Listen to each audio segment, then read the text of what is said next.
Jæja, ég ætla að bjóða ykkur velkomin á þetta annað búgreinaþing skógarbænda sem búin að byrja. Þið voru hér fyrst í fyrra og hérna með þessu sniði og nú höldum við áfram. En í byrjun langar mér sérstaklega að bjóða Þröst Eysteinsson skógræktarstjóra og Aðalstein Sigbjörnsson fagmálastjóra, ekki rétt munað hjá mér? Já, eitthvað svoleiðis, já. Bjóða ykkur velkomna. Síðan ætla ég að nefna Agnesi Geirdal sem fundarstjóra og fundarritara sem Laufey Leifsdóttir og Hrönn Guðmundsdóttir. Eitthvað sem að andmælir því? Þegar svo ekki, þá lít ég á að þessu rétt kjörnar hér og gefa Agnesi bara orðið. Takk fyrir það og takk fyrir traustið. Agnes Geirdal heiti ég sem sagt og skógarbóndi í Tungunum, heiti Galtalækur og Borgarholt, tvær samliggjandi jarðir. Sumir kalla þetta Bláskógabyggð núna, og það heitir það, en ég alltaf í Tungunum.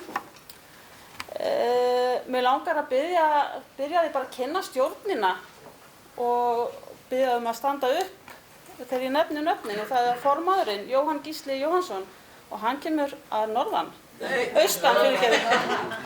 Og svo það hún Hrönn Guðmundsdóttir, gjörðu svo vel, að sunnan og Sigrún Hrönn Þorsteinsdóttir að norðan og Guðmundur Sigurðsson að vestan og Sighvatur Þórarinsson að vestfjörðir. Og svo það Hlynur Gauti Sigurðsson sem hlaupandi hér allt, hann okkar hægri hönd alls staðar. En þá það annað atriði sem við þurfum að skoða, það uppstillingarnefnd eða kosning stjórnar og það spurning hvort fólk vilji bjóða sig fram eða hvort við eigum að hafa uppstillingarnefnd. Ég legg til þess að almenna kosninga eða hvort við eigum bara að fá uppstillingarnefnd sem að finnur þá fólk í störfin. Og það þyrfti að vera einn frá hverjum landshluta, af því við erum dreifð allt landið. Nú bara spyr ég ykkur, þið til í uppstillingarnefnd? Hverjir samþykkið því? Greiða atkvæði? Já, greiða atkvæði, bara svona létt. Einhver á móti? Þetta ekki allt í lagi? Jú, það enginn á móti og þá sitið þið í súpunni af því við Jói Gísli fórum aðeins í gegnum þetta og ætlum að stinga upp á fólki og þá það Sigrún Hrönn Þorsteinsdóttir sem hún var til í að vera í uppstillingarnefnd og hún kemur þá frá Norðurlandi. Frá Austurlandi var það Björn Ármann.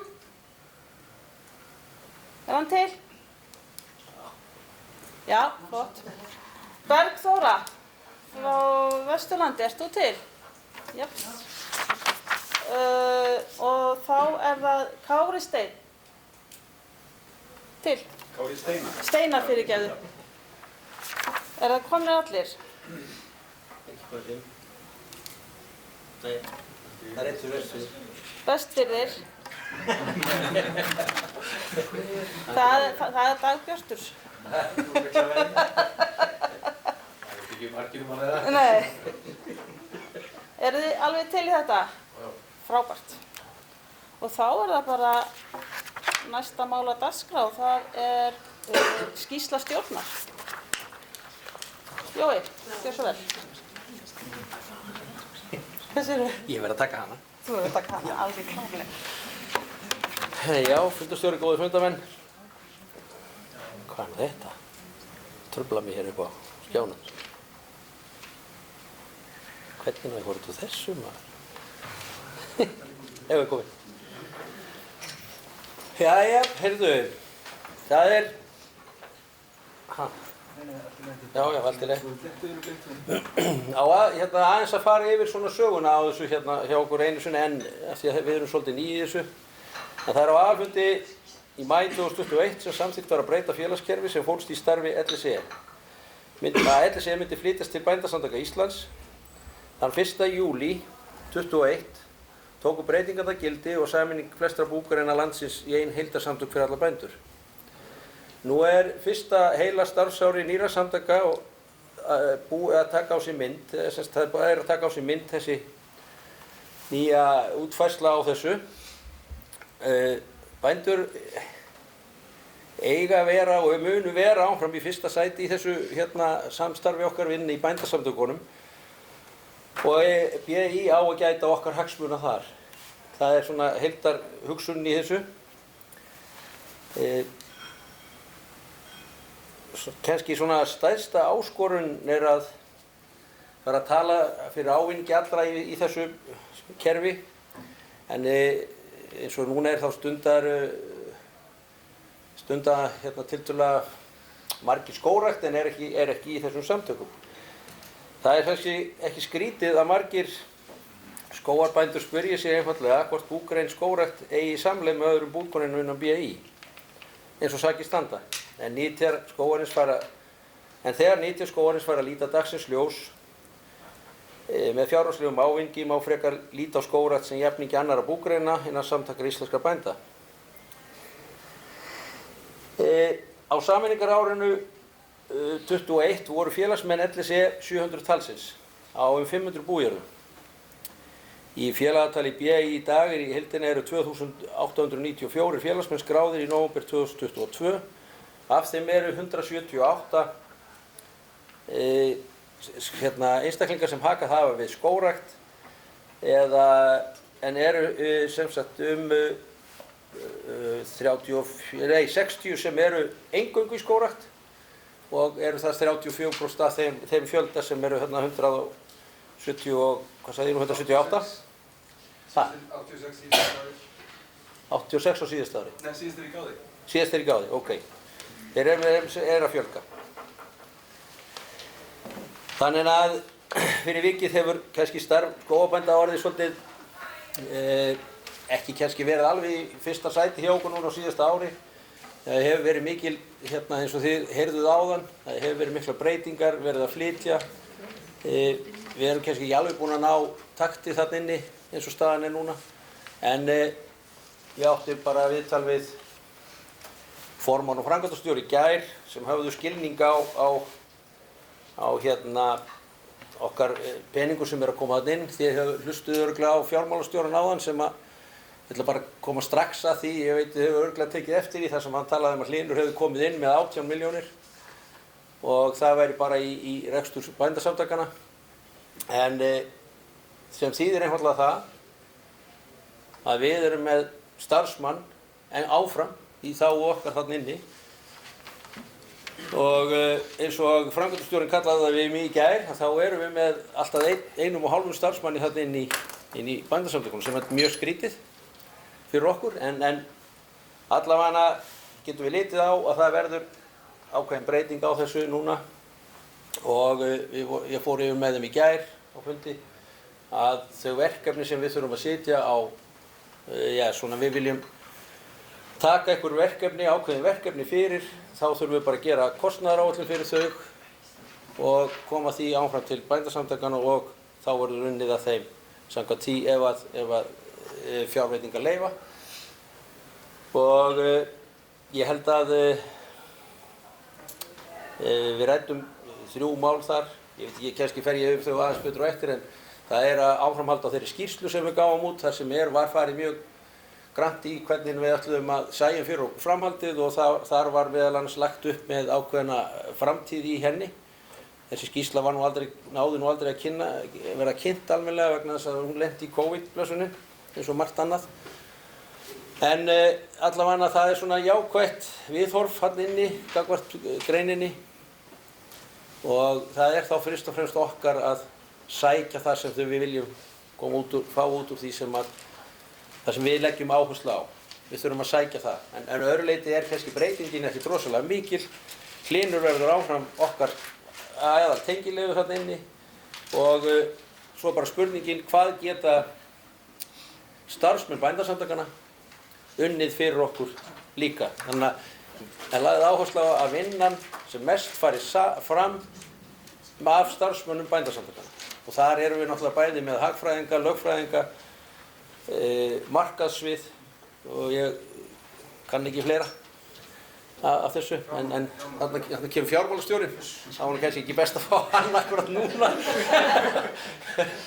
af því að hann sagði þessa stórkostlegu setningu á hann, þar sem að Hlynur hefði komið með 18 milljónum inn, bara full af þessa peningum. Máttum ekki truflaðir? Nei, þetta er bara, gerir það ekki, það var bara svo skemmtileg setning fannst mér á hann, þegar þú sagði þetta. En ég ætla að renna hérna kannski yfir nokkrar glærur sem við hendum upp. Hlynur minn, hérna er nýju staðsetning, ég verð að vera hérna því ég kann ekki glærur undan það. Nýja staðsetning Bændasamtakanna í Borgartún 25 og hérna, ég mæli eindregið með því ef þið eru á ferðinni hér í bænum, endilega kíkið þarna inn. Það er rosalega gaman að horfa eins og Gunnar sagði á hann, það er gaman að sjá skipin sigla hana fram og tilbaka, að ykkur megi fara út í glugga og vera þar ef þið viljið. Það truflar ykkur ekki. Heyrðu, áfram. Það er líka mjög fallegt útsýnið yfir á Mógilsá. Já. Jaha, heyrðu, hérna sjáum við stjórnina sem var kynnt á hann, við skulum ekki dvelja við hana. Hér eru nú fulltrúarnir eins og þeir eru átt að vera, það vantar á einhverja held ég. En eins og þetta er sett upp núna með fulltrúana að þá eru, eins og þið sjáum hérna, Norðurland með 59 aðila og 6 fulltrúa, Austurland með 49, 5 fulltrúa, Vesturland með 34 og 4 fulltrúa, Suðurland með 35 og 4 fulltrúa og Vestfirðir með 7 og 1 fulltrúa. Þetta er eins og... Ég er Ólafsson, Björnsson og ég býð ekki að Miklúsarfeli, þetta er Meðalnesi. Já. Vá, það er alveg rétt Já, þarna er einhver vitleysa. En þetta er eins og þetta sett upp í samþykktunum okkar að það séu 20 fulltrúar dreifður landið, en þetta er eitthvað sem stjórnin tekur fyrir á hverju ári og ákveður hvað margir fulltrúar eru á bak við hvern aðila. Þannig að stjórnin þarf alltaf að ákveða það, en upprunalega var miðað við að hérna, það væru sætu 20 fulltrúar pluss 4. Ok. Hér sjáum þið tillögur sem voru komið fyrir búgreinaþingið í fyrra og ég ætla að svona, það eru þarna nokkra sem eru feilletraðar.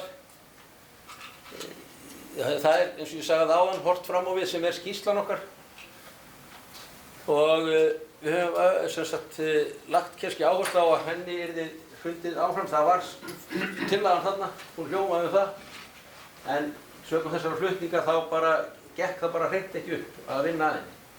Það var bara ekki hægt að koma því í ferli eins og það stendur. En það er alveg ljóst að verði farið í þessa skýrslu þá verður hún ekki unnin alfarið inn á Bændasamtakana því þar er einfaldlega ekki þekking til þess að klára það. Og þetta var ég að reyna að koma til skila í gær við þau að það væri ekki hægt að klára þessa skýrslu og því þyrftum við fjármagn til þess að koma henni áfram og ég vona að það verði núna bara farið í það að vinna því máli. Síðan er þarna þessi jákvæða hvatning til Skópi, það var náttúrulega bara til félagana að reyna að fjölga fulltrúunum og það hefur ákveðið tekist smávegis að þoka því upp á við. Þannig að nú erum við komið með vandamál að það eru orðið 2 fulltrúar á búnaðarþing sem var bara 1 áður.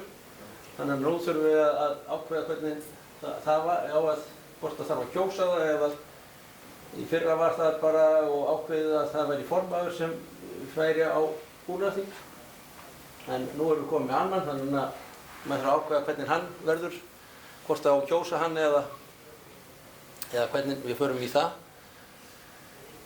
Síðan er búvörusamningar sem er verið að endurnýja. Og það er semst endurskoða. Það er endurskoða, ekki endurnýja.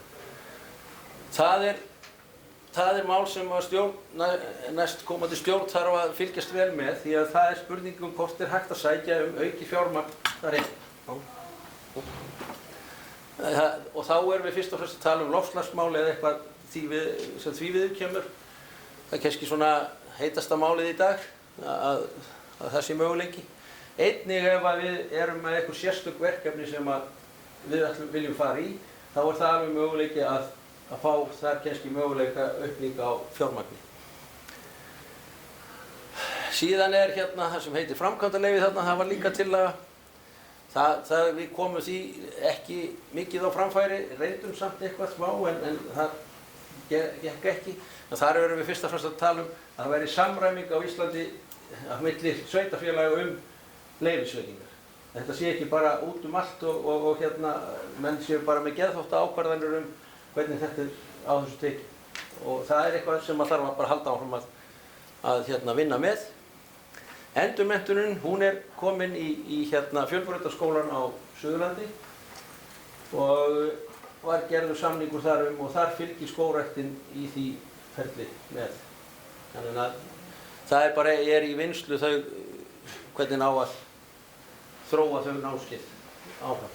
Þannig að það vonum að það verði jákvætt. En bara út af þessum tillögum að við, bara til að segja strax að tillögurnar við reyndum að fella, ekki vera að samþykkja aftur sama mál, aftur og aftur, heldur innur stjórnin áfram með þau mál sem voru þarna og ég hef ekki farið yfir þau núna og hún heldur áfram að vinna með þau.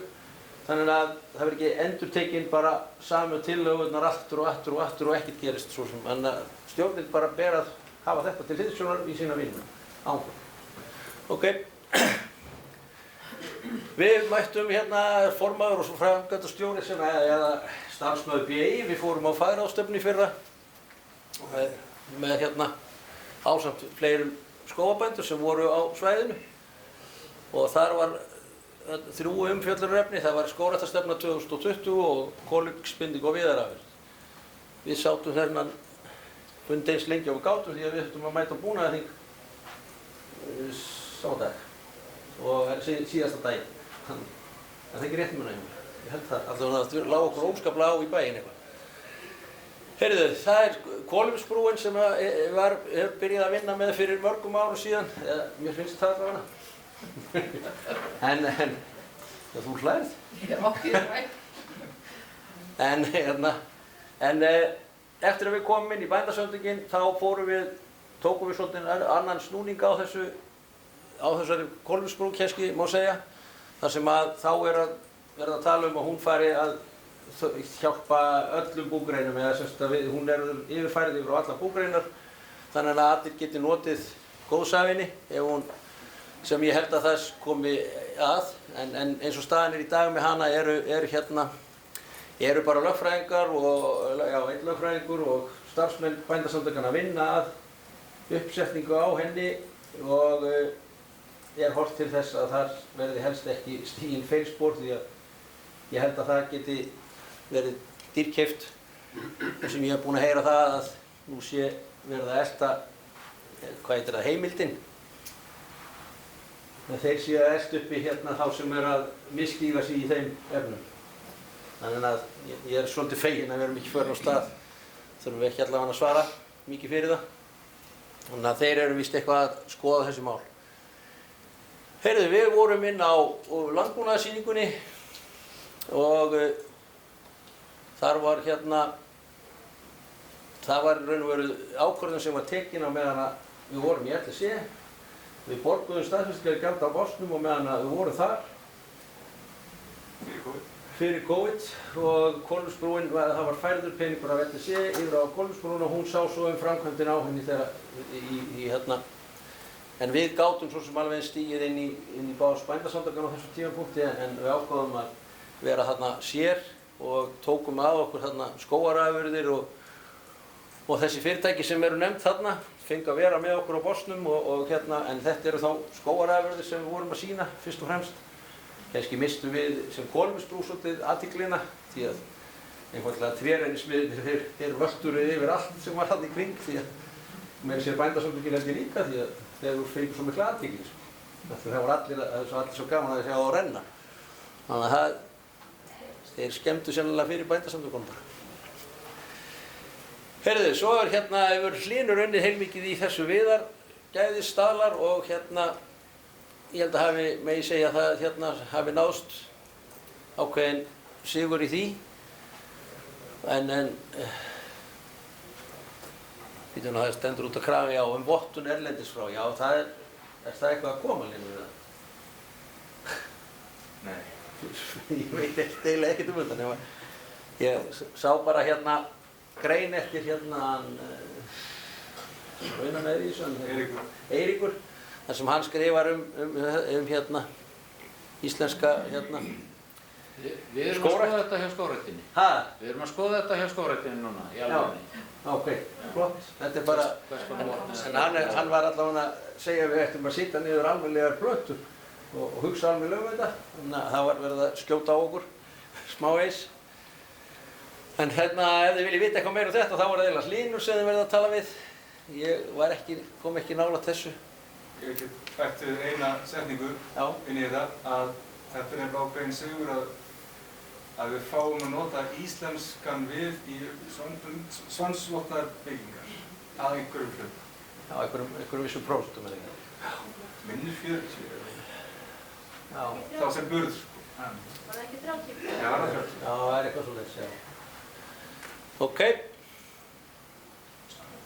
Heyrðu, svo er hér verkefni sem Hlynur hefur verið að taka þátt í. Tréprox. Og það er fólkið á Sauginni, það er verið að kenna sem sagt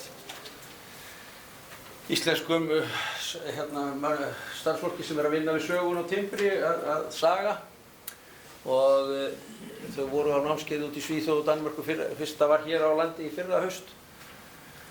Svo var í vor farin námsferð til Smálanda Svíþjóðar og eftir það hélt Hlynur í einhverja vettvangsferð og tók alveg fleiri klukkutíma myndböndum sem einhvern tíma þarf að hafa tíma til að horfa á og en þetta má held ég allt nálgast inn á Tréprox síðunni eu.eu.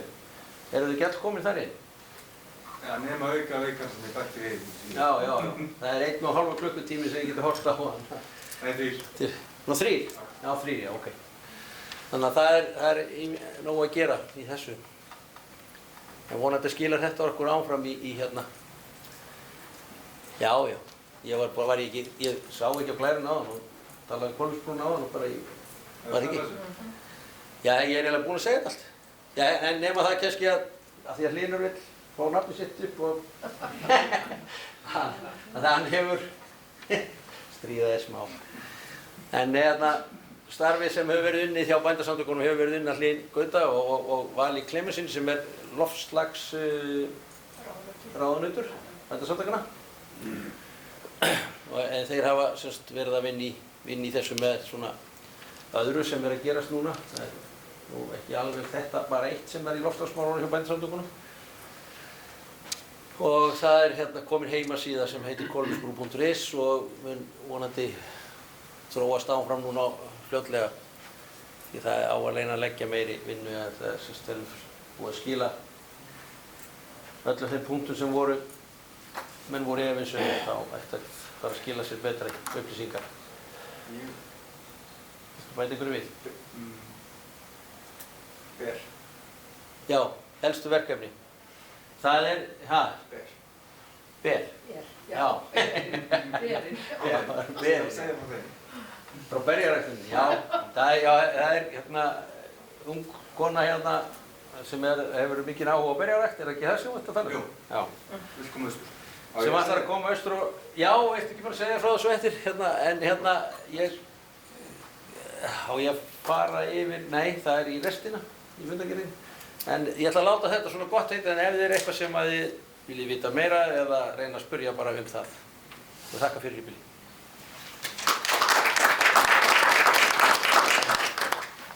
Takk fyrir þetta, Jói.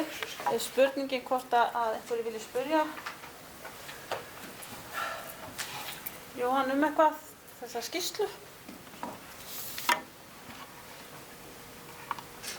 Já, Hrönn, gjör svo vel. Það er náttúrulega ekki kannski varðandi það sem stóð inn í þessu. Er ekki möguleika að við viljandi fáum þessi skýrslu sendið að tölvústi til þess að setja hana betur inn fundargerð? Það er mjög sérstaklega það. Það kostar. Þetta er ekki nefna. Það er að borna fyrir það. Það er smá afturstæðans, ekki spurning. Ég nefnilega okkur nú fundist kannski ganga svolítið hægt með þessa kolefnisbrú og við vitum að þetta er í fullu gangi náttúrulega skógræktin líka og víðar. En ég satt fund núna daginn, fekk að vera að fundi með ykkur í stjórn Kolefnisbrúnar og með starfsmönnum Bændasamtakanna og ég kann bara að segja það, ég fór mun bjartsýnar út frá þeim fundi heldur en ég hef verið varðandi framtíð Kolefnisbrúarinnar og það er rétt að vona að þetta gangi eftir. Gott að heyra, gaman að heyra. Ekki svara þessu. Ekki að svara þessu. Það var bara svona smá. En hérna, við svona árum höldum áfram að þá vorum að ráðgera í sambandi við ykkur sem ætlaði að hittast og finna nýja stjórn eða þá sem vantar í stjórn eða hvernig sem það er. Að við myndum gera smá kaffihlé í tillögunum. Þannig að þið gæti fengið upp kaffi og spjallað.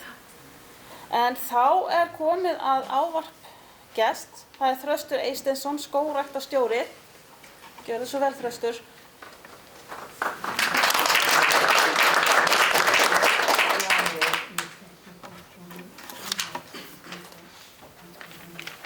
Herra þakkir, fundarstjóri, góðir fundarmenn. Konur eru líka menn. Ég er að lesa hérna fornsögur Norðurlandar núna, eins og það heita, sem eru eins og Íslendingasögur nema bara ekki Íslendinga, heldur aðalega einhverju Norðmenn og Svíi einhverju, Þjóðverja og fleiri. Og þar er alveg ljóst að konur eru menn, af því að oft kemur fyrir og var þar staddur maður og var kona, sem að þá kemur það sérstaklega fram. En existentialismi var ekki þekktur meðal þeirra sem að rituðu fornsögurnar en hann er þekktur núna og er eitthvað sem að heimspekingar fást við, það er að segja spurninguna hvort við séum í raun og rauninni til eða ekki. Ég hef aldrei verið neinum vandræði með það að vera til, sko. En tengt þessu er tilvistarkreppa, sem er eitthvað aðeins annað heldur en existentialismi, hvort við séum til eða ekki. Tilvistarkreppa fjallar það til hvers við séum til, eða hvort það sé einhver tilgangur með okkur. Önnur kreppa sem að ég finn pínlítið fyrir og ætla að byrja á því að nefna hana hér úr því að Jói Gísli nefndi þetta, að það er stjórnsýsluleg kreppa. Það er nefnilega pínulítið stjórnsýsluleg kreppa fyrir opinbera stofnun eins og Skógræktina að fást við samtök þar sem minnihluti þeirra sem að við erum að vinna með eru meðlimir í þeim samtökum. Þetta er vandamál sem kemur upp þegar Skóbí tekur við af LSE. Og sko, þetta böggar mig ekki persónulega. Þetta er ekki vandamál hjá mér. En þetta er ákveðið stjórnsýslulegt vandamál í lýðræðisríki þegar stofnun á að vera þjónusta tilteknum hópi fólks og meira þess að stendur í lögum þeirra stofnun að hún eigi að hafa samráð og samstarf við þetta fólk. Og ef að fulltrúarnir sem við erum að hafa samráð við eru ekki fulltrúar að minnsta kosti meiri hluta þeirra sem eru í þessum hópi sem við erum að reyna að sinna, þá er það stjórnsýslulegur vandi. Ég mun ekkert gera þessu, en ég verð ekkert skógræktarstjóri nema kannski út þetta ár og þá tekur eitthvað annað við. Þannig að ég vildi bara beina því til ykkar að það er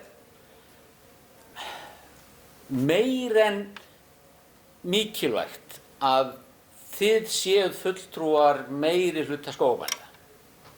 Það er bara nauðsynlegt. Og þá þurfum þið einhvern veginn að vinna þá vinnu, annaðhvort að fá alla inn í bændasamtökin eða finna einhverja aðra leið. Þetta er bara, það gæti einhver komið og sagt, nei, þetta gengur ekki upp.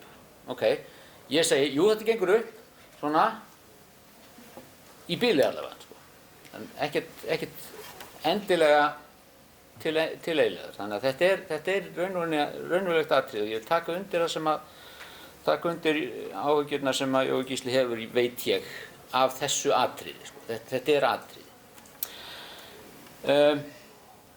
En nú að bjartari hliðum málsins.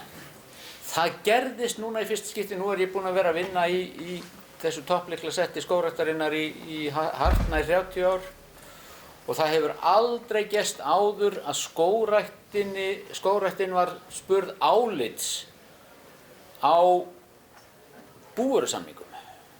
Nú undirbúning að endurskoðun búvörusamnings í gangi í ráðuneytinu, í matvælaráðuneytinu og við fengum fyrirspurnir daginn það hvað okkur fyndist hvort að við værum með einhverja punta sem að við vildum koma með inn í búvörusamningana.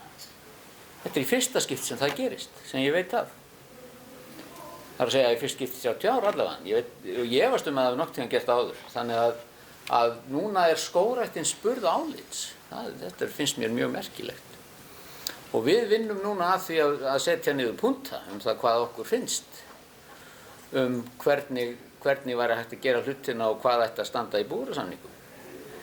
Það eitt og annað sem að, þetta ekki tilbúið, en það eitt og annað sem að við ætlum að leggja til sem atriði þar.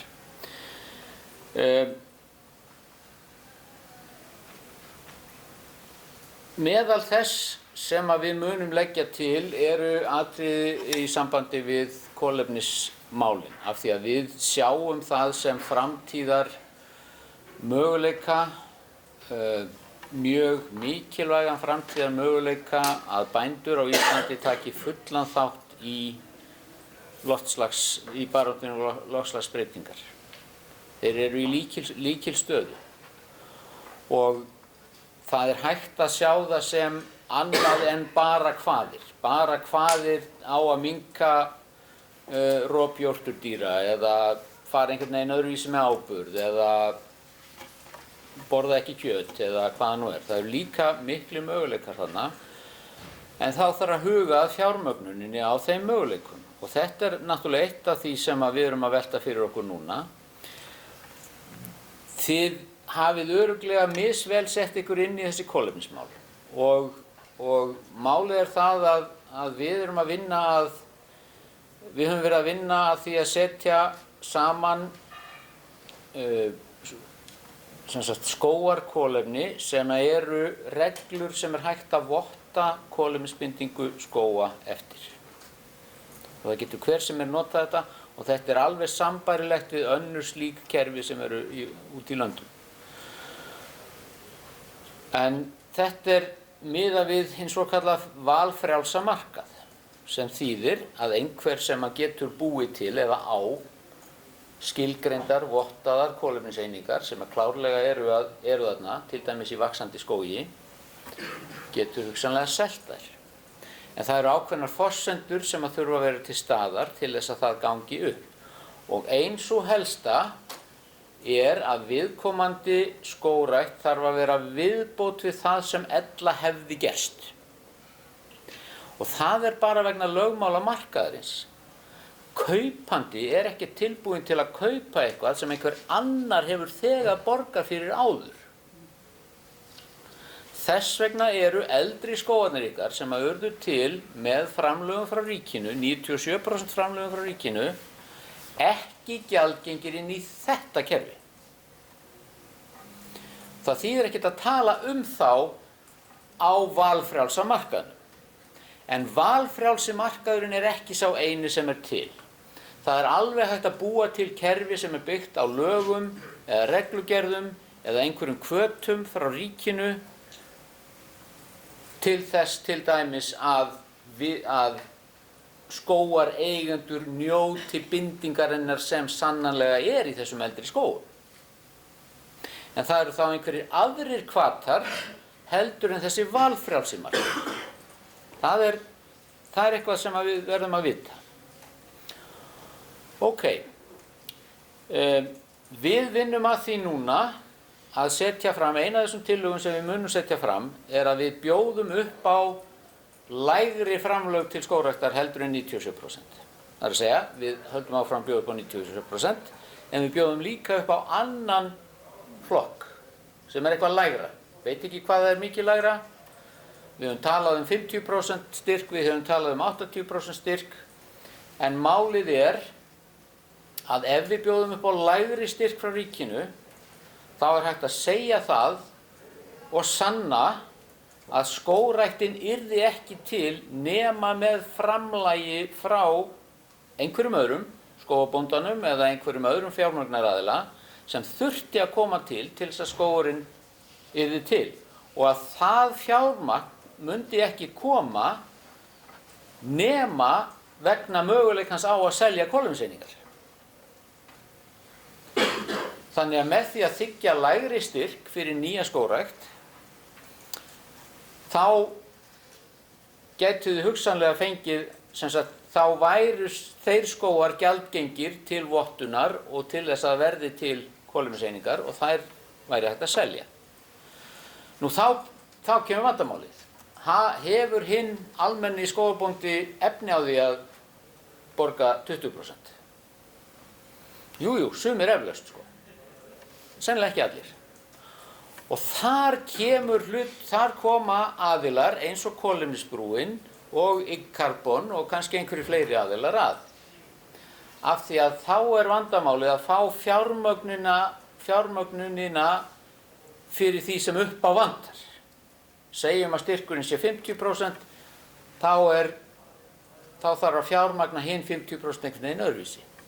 Og það væri þá gert með samningi á milli skógareigandans og einhvers fjármögnunaraðila, og það sem við erum búin að læra undanfarin ár að þeir eru til og þeir eru út allt, og það fullt af fólki sem að leita landi núna til þess að rækta skóg.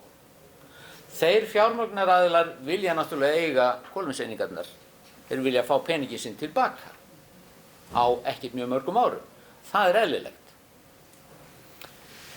En ef að þeir eru að borga 50% og ríkið er að borga 50% og ríkið vill ekki fá sinn hluta af kolefniseiningunum tilbaka, ég að gefa mér það að það vil ég ekki gera það sko. Það kannski aðeins svona, veit það ekki. En ef við gefum okkur það, að þá allavega þannig að skógarbóndinn á þá 50% af kolefniseiningunum sem verða til í þessum skógi og þá hinn fjármögnunaraðilinn hinn 50%. Það svona hugmynd sem við erum að vinna með. Og á þann hátt hægt að fá skógrækt fjármagnaða 100% og forsendan að skógurinn verði allur til á stuttum tíma.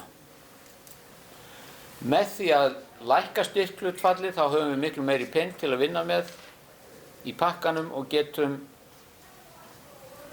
styrkt skógrækt hraðar. Auðvitað það þannig að þeir sem að þiggja lægri styrki eru í forgangi umfram þá sem að þurfa að fá sér 97%. En þá kemur að þessum miðlurum, kolefnisbrúnni og einhverjum fleiri, kemur að hlutverkum þeirra að miðla, að vera þjónustuaðili við það að fá það sem upp á vantar. En nú vil ég taka fram, þetta bara fyrir ný skógrækt. Þetta er fyrir nýja skógrækt, þetta ekki fyrir gömlu skógana. Þannig að þið sem eru búin að gróðsetja í ykkar lönd, þið verður bara að taka meira land. Út á það gengur þetta, að rækta meiri skóg. Eini tilgangur. Skógræktin ekki neinni tilvistarkreppu. Við vitum alveg til hvers við erum. Við erum til að rækta meiri skóg. Það bara það sem og það mun halda áfram. Nú stendur til að sameina skógræktina og landgræðsluna og það hafa sumir lýst áhyggjum af því, en ég sé ekki að það sé neina ástæða til þess að hafa áhyggjur. Úr verður stærri stofnun og það verður eitthvað tímabil þar sem menn verða að finna sig. Stofnunin þarf að finna sig. Stofnunin náttúrulega ekkert annað en fólki sem vinnur það sko. En við höfum rætt þetta innan skógræktarinnar og við erum með það alveg á hreinu að þetta verði góð skógræktarstofnun. Og það auðvitað okkar, það að segja okkar starfsfólk skógræktarinnar og skógarbænda og Skógræktarfélags Íslands og fleiri sem í skógrækt, að sjá til þess að þetta verði góð skógræktarstofnun og líka þetta góð landgræðslustofnun, að sjálfsögðu. Það ekkert sem að kemur í veg fyrir að þetta geti orðið góð skógræktarstofnun og það þýðir ekkert gefast upp. Ég sé þetta sem mögulega jákvæðan hlut. Jú, vissulega, þetta mun ekkert kosta minna, það mun ekkert sparast neitt peningur. En ég sé þetta ekki sem neitt dauðadóm fyrir skógrækt, síður en svo. Það hafa alltaf verið einhverjir úrtölurættir í garð skógræktar, það breytist ekki neitt. En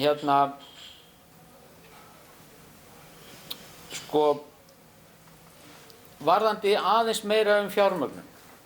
Nú erum við flutt yfir í matvælaráðuneytið sem heitir núna og þar með vorum við flutt frá ríkisframlögunum til loftslagsmála. Það er að segja sá pakki, loftslagspakkin er hjá umhverfisráðuneytinu. Og það þurfti að hafa sérstaklega fyrir því og okkur ber að þakka Svandís Svavarsdóttur fyrir að hafa staðið í því af því að það stóð ekkert endilega til. Að hún náði 150 milljónum frá Guðlaugi Þór rétt áður en að fjárlögin voru samþykkt. Það gerist ekkert fyrr, það er bara síðustu dagana. En það er ekki sjálfgefið, það stóð ekki til að það kæmi neinn aukapeningur. Undanfarið 3 ár hefur komið aukapeningur úr þessum loftslagspakka til skógræktar og það hefur orðið til þess að stækka skógræktar lögbýlum pakkan hjá okkur og aðra hluti líka. Nú stóð ekki til að neitt svoleiðis yrði á þessu ári en það kom á síðustundu. Það er ekkert víst að komi aftur. Þannig að eitt af því ef að þið viljið berjast fyrir meiri peningum til skógræktar á lögbýlum að þá virðist vera staðurinn til að ná þeim peningum, hann er í umhverfisráðuneytinu. Hann er ekki í matvælaráðuneytinu. Og ég veit ekkert hvort að þetta er eitthvað samkomulag milli ráðherranna að þetta verði svona til frambúðar eða hvort að þurfa að berjast fyrir þessu hverju ári.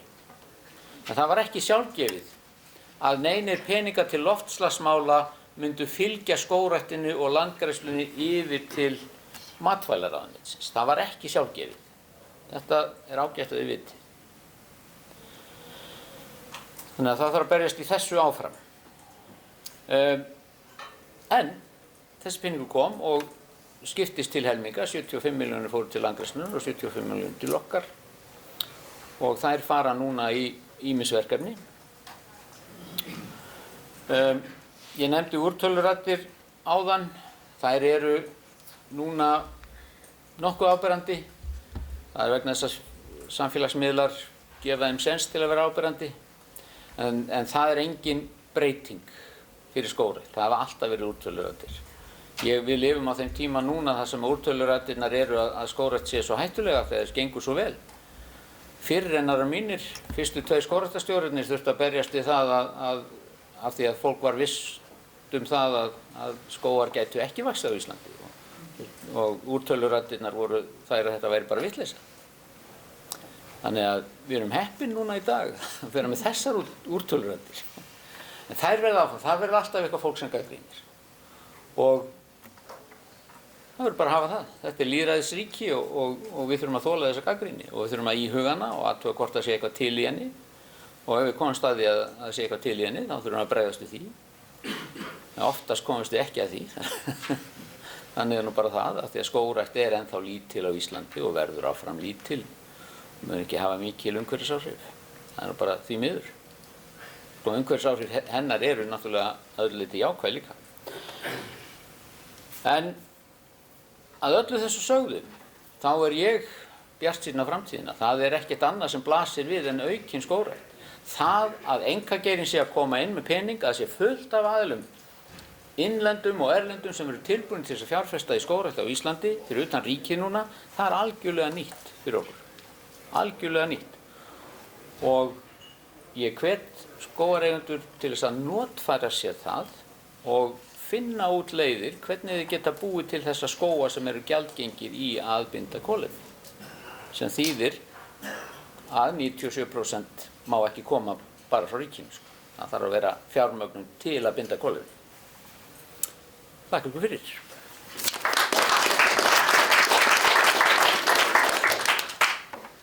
Takk fyrir þess, Þröstur. Þarna komu margir punktar sem að við skógarbændur þurfum klárlega að skoða og stjórn Skógví og við öll hin þurfum að skoða mjög vel. Er einhverja spurningar til Þrastar? Já, eina. Viltu kynna þig og... Já, Silvígreit ég, skógarbændur norðan. Alveg sjálflega ríkið eftir bindingu. Hefur allir komið til tals að því við vorum að hlusta í morgun að íslenska ríkið þetta borgar kannski einhverja milljarða í refsingar fyrir losun á kolefni. Að ríkið bara borgi okkur fyrir að rækta skóg til þess að binda skóg.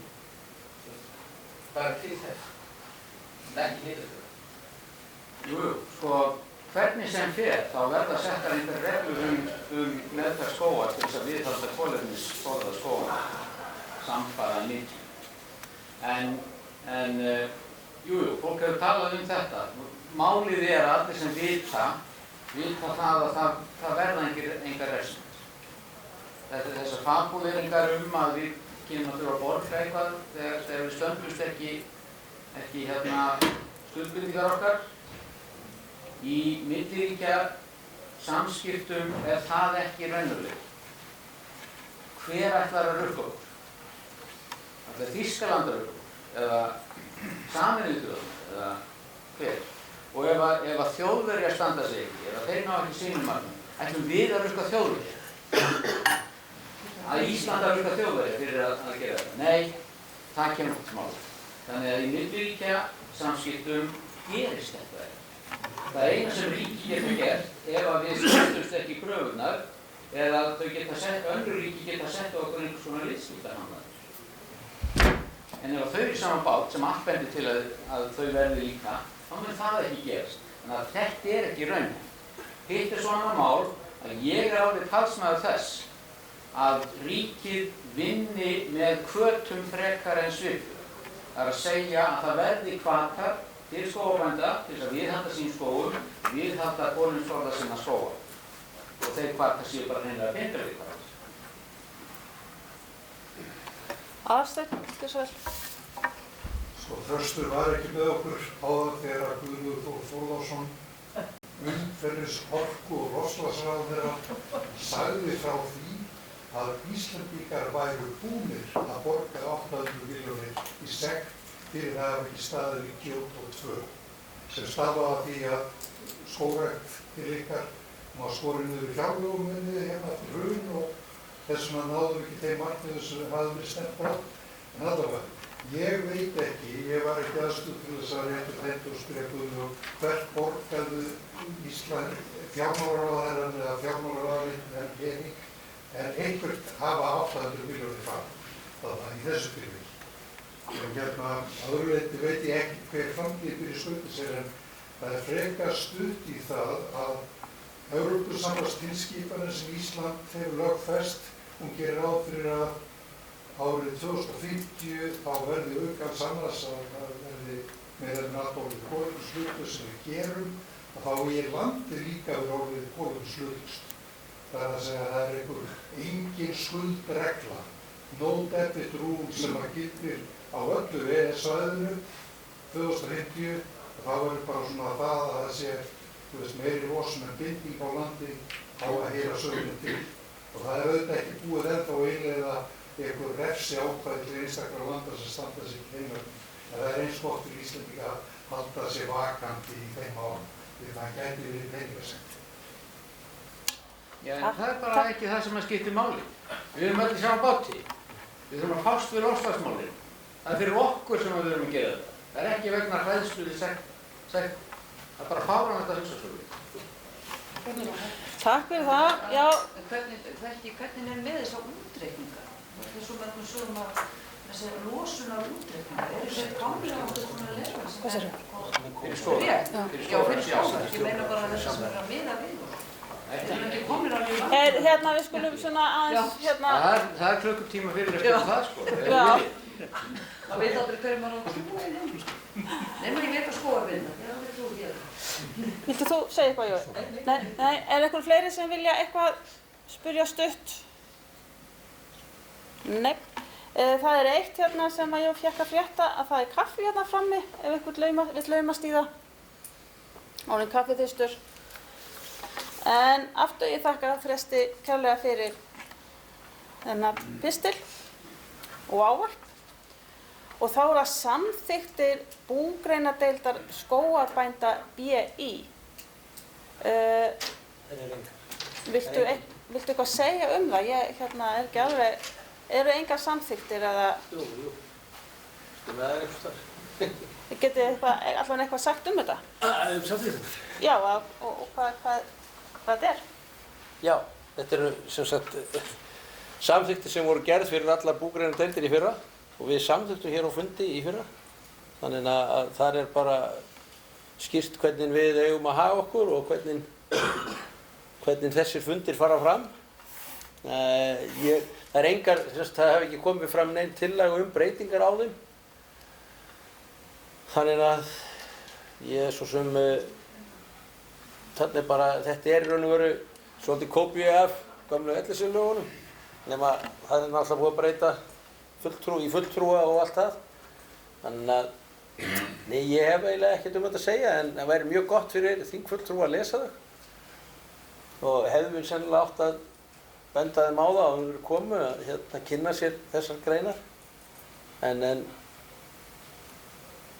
við vorum allavega að fengu hvergi tillögu breytingar á það.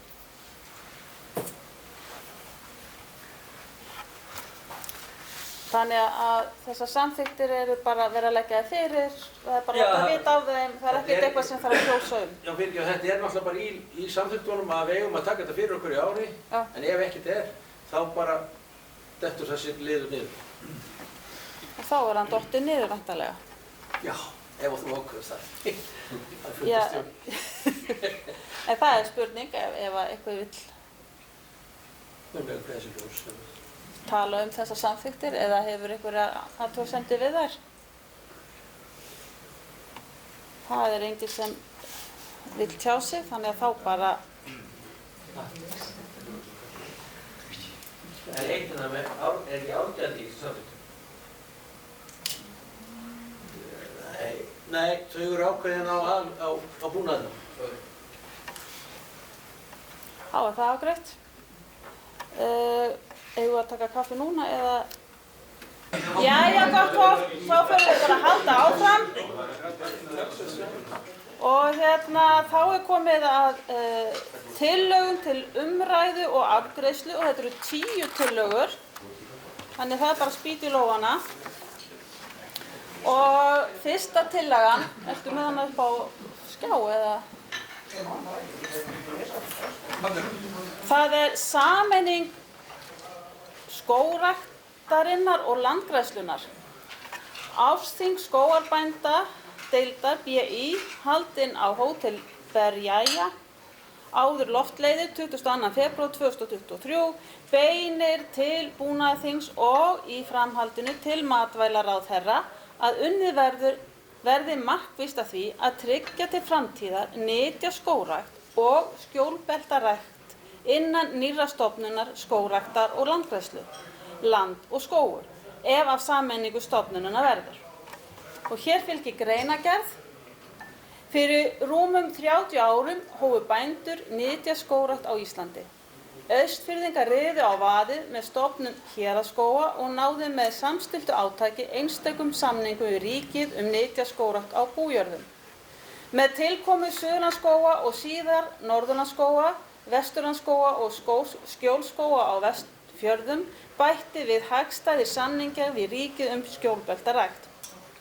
Þegar til stendur að setja skógrækt og landgræðslu undir eina stofnun, land og skógur, þurfa skógarbændur á landsvísu að standa vörð einstakan árangur í nytjaskógrækt á öllu landinu og tryggja henni sess innan nýrra stofnunar ef af verður. Og þá bara gef ég orðið laust ef einhver vill ræða þessa tillögu.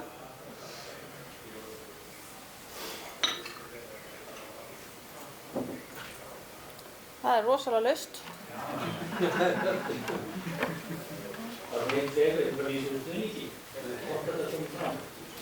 Flott. Gjör svo vel, hvað?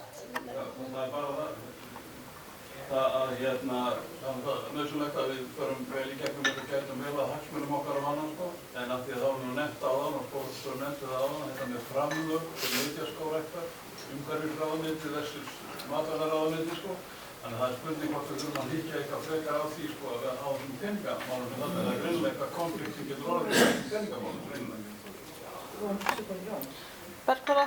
Það sé bara framhald af því að það var sett svona saman, við vorum einmitt með þennan punkt að okkar hlutur verði einhver rítur þetta öllum eða eitthvað það átt í þessari sammenningu. Jói, viltu þú? Nei. Þú er bara að biðja mér að kom með ákveðna breytingu. Já, Þannig að spurning gangi það. hvort að það væri þá einhver breytingatillaga eða...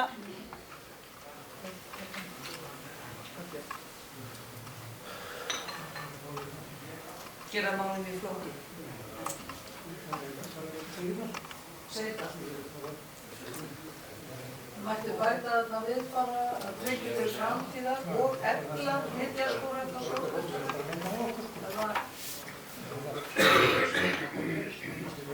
Nei, ekki það fyrir framan nytjaskógrækt. Já. Hvað, hérna? Það er þannig. Og efla... Já.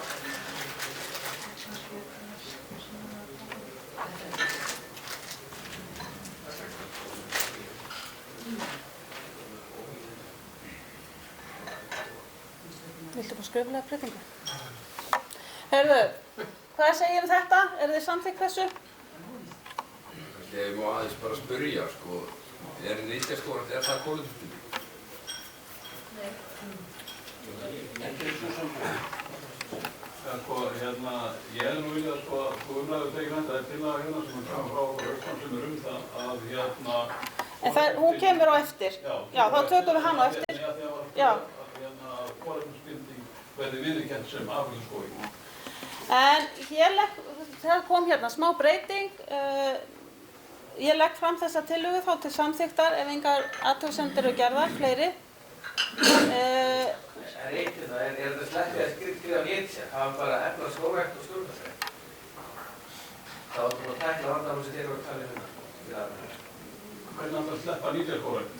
Það bara næri það yfir allt, sko. Það yfir allt, það var opna þetta sem vera.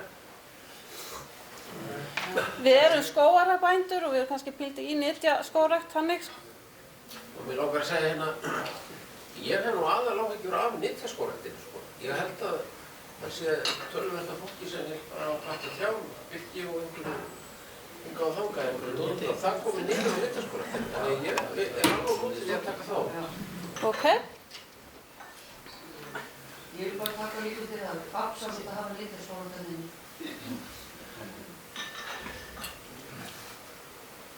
Þá ber ég þetta bara upp aftur. Er einhverjum fleiri athugasemdir? Já. Og ég myndi að það er betra á því að segja tryggja til framtíðar eflingu. Nytjaskógræktar og skjólbeltaræktar.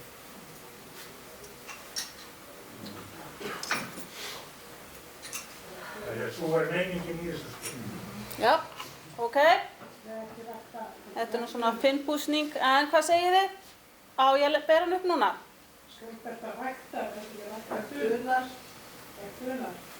Skjólbeltar. Vil ég lesa hann upp eða get ég bara beðið atkvæðagreiðslu? Það var nú ekki mikla breytingar þannig að ég...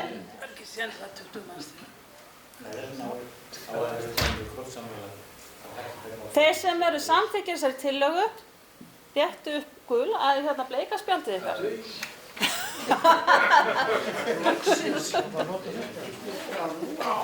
Það er það líka.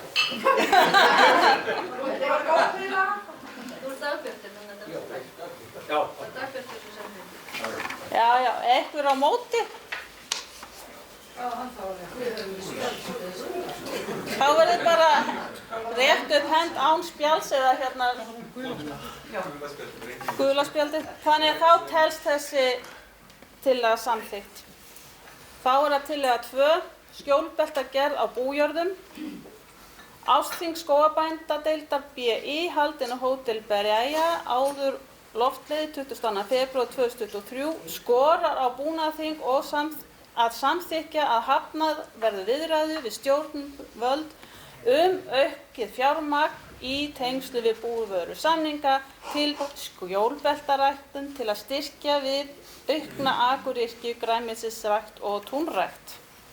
Greinagerð. Gagnsemi skjólbelta við ræktun, hvort sem að ræða tún og akra eða grænmetisrækt, er óumdeild. Skjólið hjálpar til við að minnka vindálag og þurrk vegna vinds og getur hækkað hitastig jarðvegs fyrir fræspírun 1,5 til 2 gráður.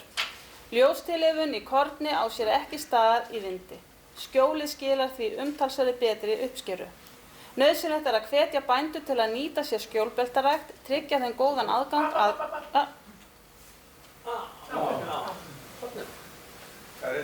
Má ég halda áfram? Já.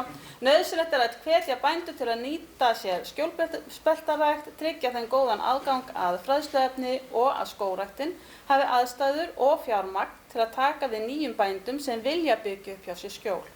Fyrirkomulag skjólbeltaræktunar hjá skógræktinni er til fyrirmyndar og hana má efla. Eitthvað við þetta að bæta eða breyta?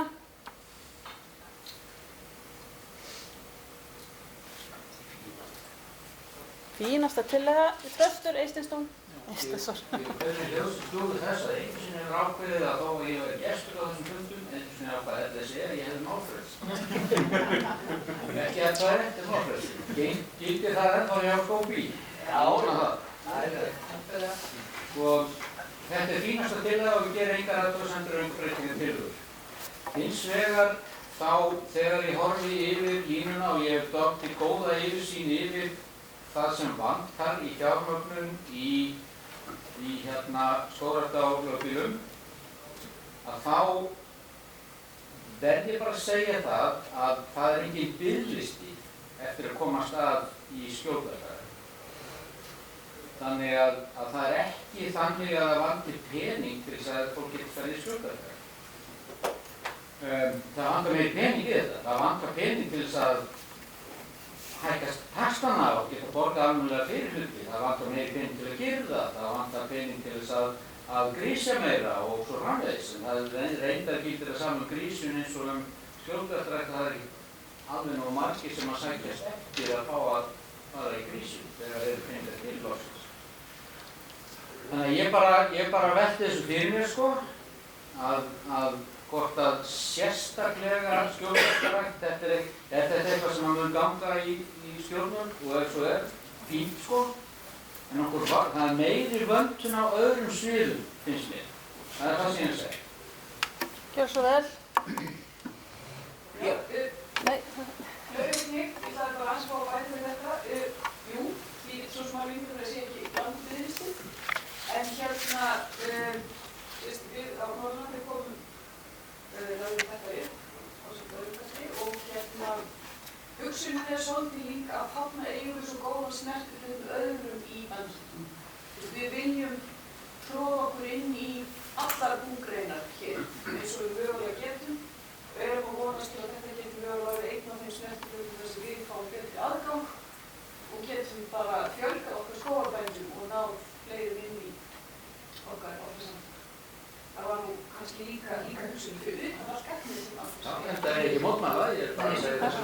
Bergþóra, gjör svo vel. Ég vil bara taka undir með þér saman og bara svona að gamlega á öfnumleik. Við vorum í Ekinn og Dölum og tengist líka Sauðárkrók og við vorum með aðalstéttarinn hjá okkur. Þar er núna komin í gang vinna með Asparek og þar voru margir bændur sem ég hef ekki séð áður í tengslum svona í mínu héraði.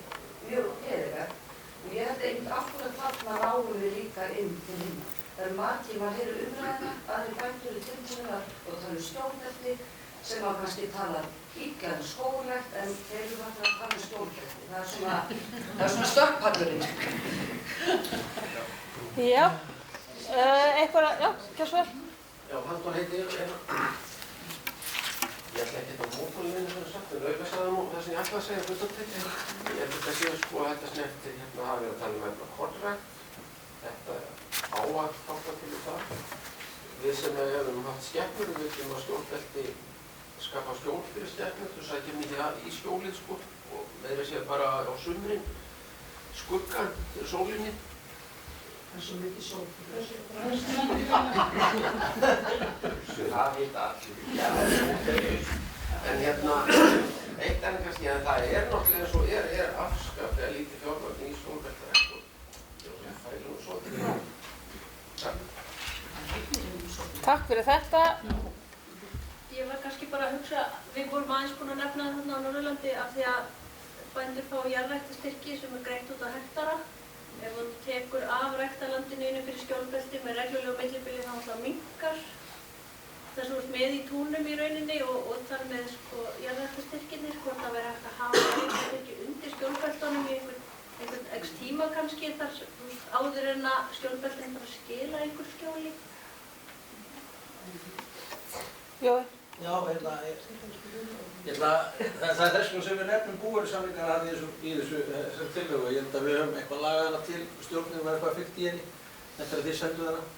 En það er hugsunin á bakvið þetta að þetta sé raun og veru hvetjandi fyrir þá sem er í kontrakt. Að þeir eigi þennan möguleika meðal annars að þetta verði tekið út sem summa á jarðræktarstyrk.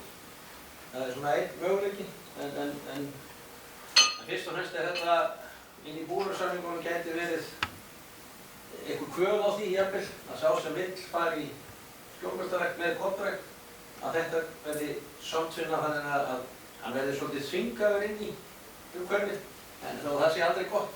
Það er best að menn gera þetta sjálfa en þetta er einn möguleikin að menn fái greitt jarðræktarstyrk út á þetta.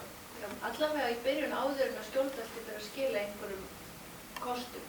Já, það þyrfti raun og veru að vera fleiri en eitt ár sem þú fengir jarðræktarstyrk. Já, 5 ár eða 7 ár er eitthvað sem ég tekur plöntunar á. Einhver árafjöldi sem það væri hægt að taka út skjólbelti sem hægt í svona.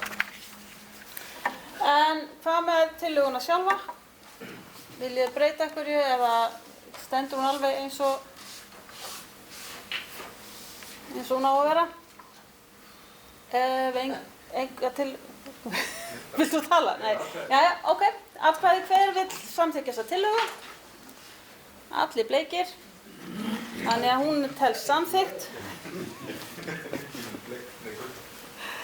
Þá er það til að 3 skógaplöntuframleiðsla. Ársþing skógræktardeildar BÍ haldin á Hótel Berjæja, leiðilegt nafn. Áður loftleiðir 22. febrúar 2023 beinir því til stjórnvalda BÍ að búvörusamningur verður gerður í búvörusamningnum verður gerð ráð fyrir fjármagni til aukinna framleiðslu skógarplantna. Framleiðsla á skógarplöntum styður við loftslagsmál, auðlindabyggingu og framþróun í öðrum búgreinum, túnrækt, kornrækt og grænmetisrækt. Greinargerð. Mikið er rætt nauðsynlega kolefnisbindingu bæði í verkefnum á vegum bænda í nytjaskógrækt og í ýmsum kolefnisverkefnum. Það verður lítið úr verki ef ekki er nægt framboð af skógarplöntum. Nú er svo komið að fyrirsjáanlegur er verulegur skortur á lerki vegna síendurtekins brests í frægörðum erlendis. Þess vegna er ljóst að við þurfum að geta framleitt lerki hér á landi og það verður einungis gert innanhús við ákveðin aðstæður. Á Vöglum í Fnjóskadal hefur undanfarin ár verið ræktuð blendingurinn Hrymur sem hefur komið vel út allt land og vex á 2-földum hraða. Framboð af Hrym hefur verið ákaflega lítið og grátlegt að geta ekki nýtt betur þá þekkingu sem til er vegna sársskorts á fræhúsum. Skortur á lerkifræi hefur alvarlega afleiðingar fyrir skógrækt á Íslandi, sér í lagi fyrir skógrækt í rýru landi þar sem fæstar aðra trjátegundir henta, nema þá helst stafafura. Framleiðsla á kynbættu lerkifræi er brýnasta verkefni líðandi stundar í skógrækt hérlendis.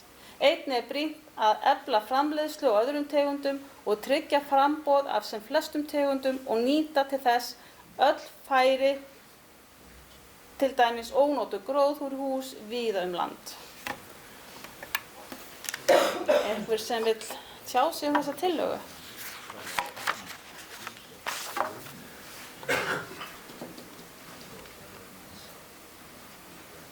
Orðið er laust.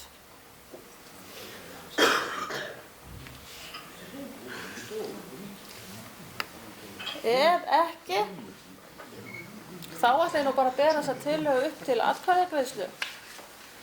Hver er samþykkur? Það eru allir samþykkir. Einhver á móti? Fyrirgefið þið? Nei. Þannig hún telst þá samþykk. Þá er að tillaga 4, kolefnisbinding. Ársþing skógarbænda, deildar BÍ, haldin á Hótel Berjæja, jæja.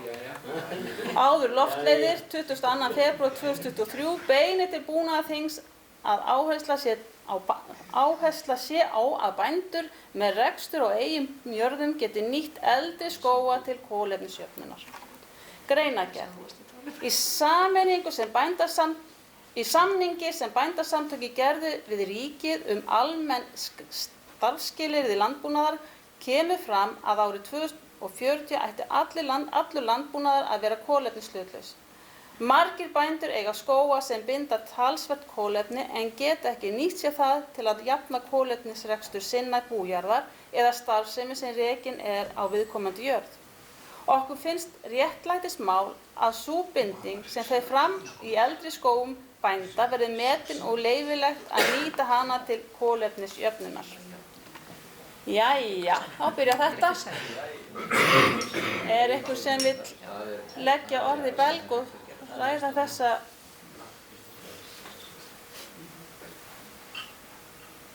Nei? En akkur á eigin jörð, akkur ekki bara, akkur ekki bara kolefnisbinding eins og öll önnur kolefnisbinding? 5 kemur kannski inn á það svolítið, er það ekki? Jú. Það var ný skóg, en þess að eru tí. Já, ég bara... Tí-nýtt. Já, akkur ekki nýtt í eitthvað annað en það. Ég á ekki gaman skóg sem það byrja, ég bara velta fyrir mig skilur akkur hver munurinn á því að nýta þetta fyrir annan eða nýta þetta fyrir sjálfa sig eða hvernig hver munurinn? Er ekki kolefnisbinding? Já, hérna ég ekki að fara að mótmæla þess. Nei, var að reyfast. En það eru 2 tillögur sko og Þröstur og Spann og aðeins að sér okkur á hann og sagði að það væri ekki hægt að selja kolefnisbinding í eldri skógum á valfrjálsum markaði. Ég skil það þannig að við getum ekki selt kolefnisbindingun einhverjum öðrum. En þeir sem hafa tækifæri til að nýta hana, til að jafna á eigin jörð, eins og kúabændur til dæmis, að þarna þó komið möguleiki til þess, en svo liggur hitt fyrir næstu tillögum. Gjör svo vel. Bara aðeins þetta sko, náttúrulega með á eigin jörð er náttúrulega mjög mikilvægt því að landið fylgir sko skóginn og bara til þess að sko sýna fram á það hvers virði það er, þá er það þannig að þú gerir samninga skógrækt og plöntun á þessu landi og það er gengið út frá því. Og síðan verður styrkt til að planta og plöntununa og plöntuna sem koma þá. En ekki það hvernig er hugsað hana áfram, þú gerir það sem skógarbóndi og síðan leggur land til og það er mjög fyrst að bara eðlileg greiðsla fyrir landið að kolefniseiningarnar fylgi landinu og sé hægt að sá sem á landi geti sett að prósent. Þröstur, gjör svo vel. Já, þetta er alveg rétt. Það eru aðilar sem eiga eldri skóga og eru með rekstur og sá rekstur er ekkert endilega á þeirri jörð þar sem skógurinn er. Þannig að til þess að mjörða þetta ekki of mikið niður, þá finnst mér betra ef þarna stæði að áhersla sé á að bændur með eigin rekstur geti nýtt eldri skóga til kolefnisjöfnunar. Það er að segja að það er í eigin rekstri ekkert endilega bundið jörðina. En þyrfti samt ekki þá að koma segjum þessi bóndi með 2 jarðir. Til dæmis. Og þyrfti ekki koma þá fram raun og veru að skógur á tveimur þá var að nýta sig kannist á bara annar jörðinni að það sé skógur í hans eigu. Já. Jú, skógur í hans eigu sem notar í eigin rekstur. Já. Okay.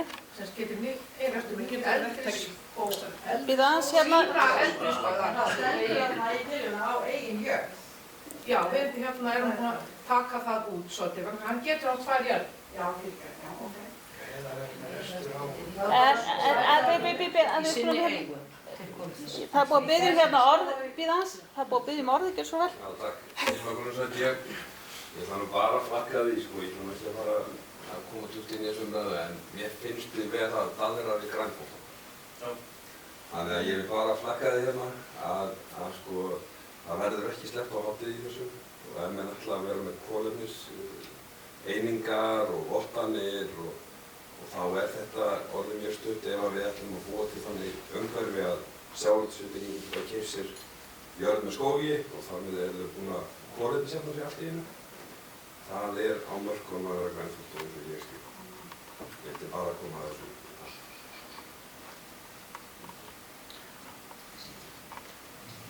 Þröstur, gjör svo vel. Ég tek undir þetta líka. Þess vegna þurfa, þessum er þetta flóknir en þetta. Það er ekki bara þannig að þetta bara gerist. Það þarf að vera einhver þriðji aðili sem að til dæmis tekur út bindingu skógarins. Þannig að hún sé á einhvern hátt staðfest.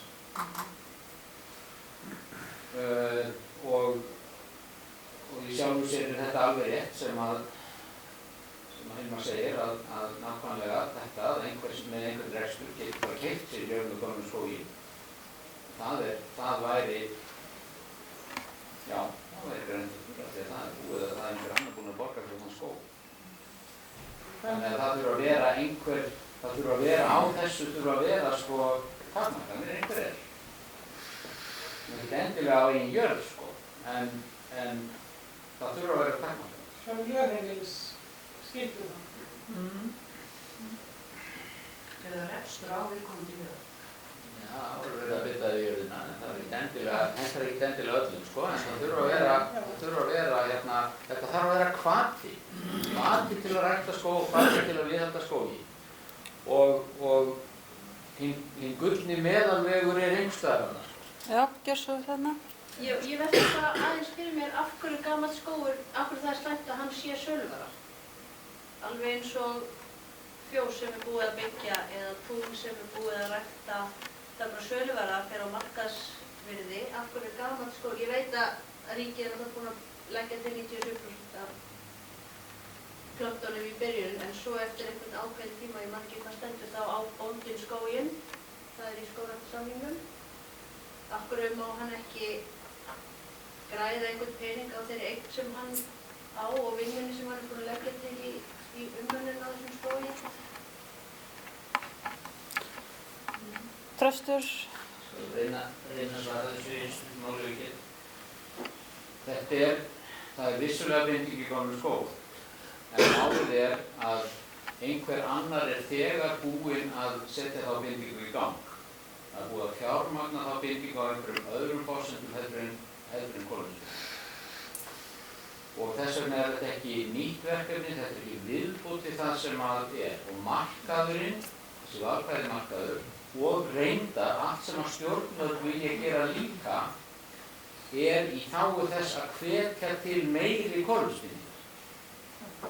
Gömlu skógarnir, sama hver á þá, er ekkert að binda meira heldur en heldur hvort þið er gert. Þannig að þeir eru ekki viðbót. Það er vandamál með gömlu skógarna. Hilmar? Já, ég ætla kannski aðeins að fá að yfir upp að ég er sem sagt býð á Egilsstöðum og starfaði sem lögmaður í kolefnisnefnd LSC með Birni Ármanni og Ívar Ingimarssyni fyrir löngu síðan. Og það var kannski ekki síst þar sem ég fór að þróa þessa hugmynd sem var til þess að ég er einn af þeim sem standa félaginu Ygg Rassilt Carbon. Það er svo að það sem kannski að sængja gagna til fyrir innum. Ygg Rassilt Carbon sem hefur verið kennt við Ygg. En við erum það er félag sem er í því að reyna að framleiða kolefniseiningar með landnýtingu. Og viðskiptahugmyndin gekk út á það að fara og fá kolefniseiningar út á allan þennan gamla skóg. Það skal alveg viðurkennt og þannig að ég tek alveg undir þessa hugsun. Ég er kannski bara svona komið lengra og svona sætta mig við þetta. Að það gekk ekki. Þannig að þá urðum við að fara í hitt, sem er bara nýskoðun. En ég er alveg sammála því og það var, eins og Björn Ármann og fleiri munna, að á þeim tíma þá var bara deilt mjög harkalega og næsta til að kannski tengist í að menn fór inn í ráðundið og það var bara sagt þið eigið ekki kolefnisbindingu. Ríkið á það. Þannig að það snerist sú deila. En ég vil bara, ég skil þetta en menn þurfa að fara rosa varlega, við sjáum það bara að grænþvottur og eins og kom bara fram með formannum áðan að það virðist bara vera verið að leita uppi slíka sögur og reyna að svona skemma svolítið fyrir þeim sem að reyna að gera þetta og vanda sig. Að við megum alltaf ekki trúa því að sé einhverjum töfralausnir í. En ég skil alveg að auðvitað er valdið og leggja til þarna og binda valdið. Aðalsteinn, gjör svo vel. Já, takk.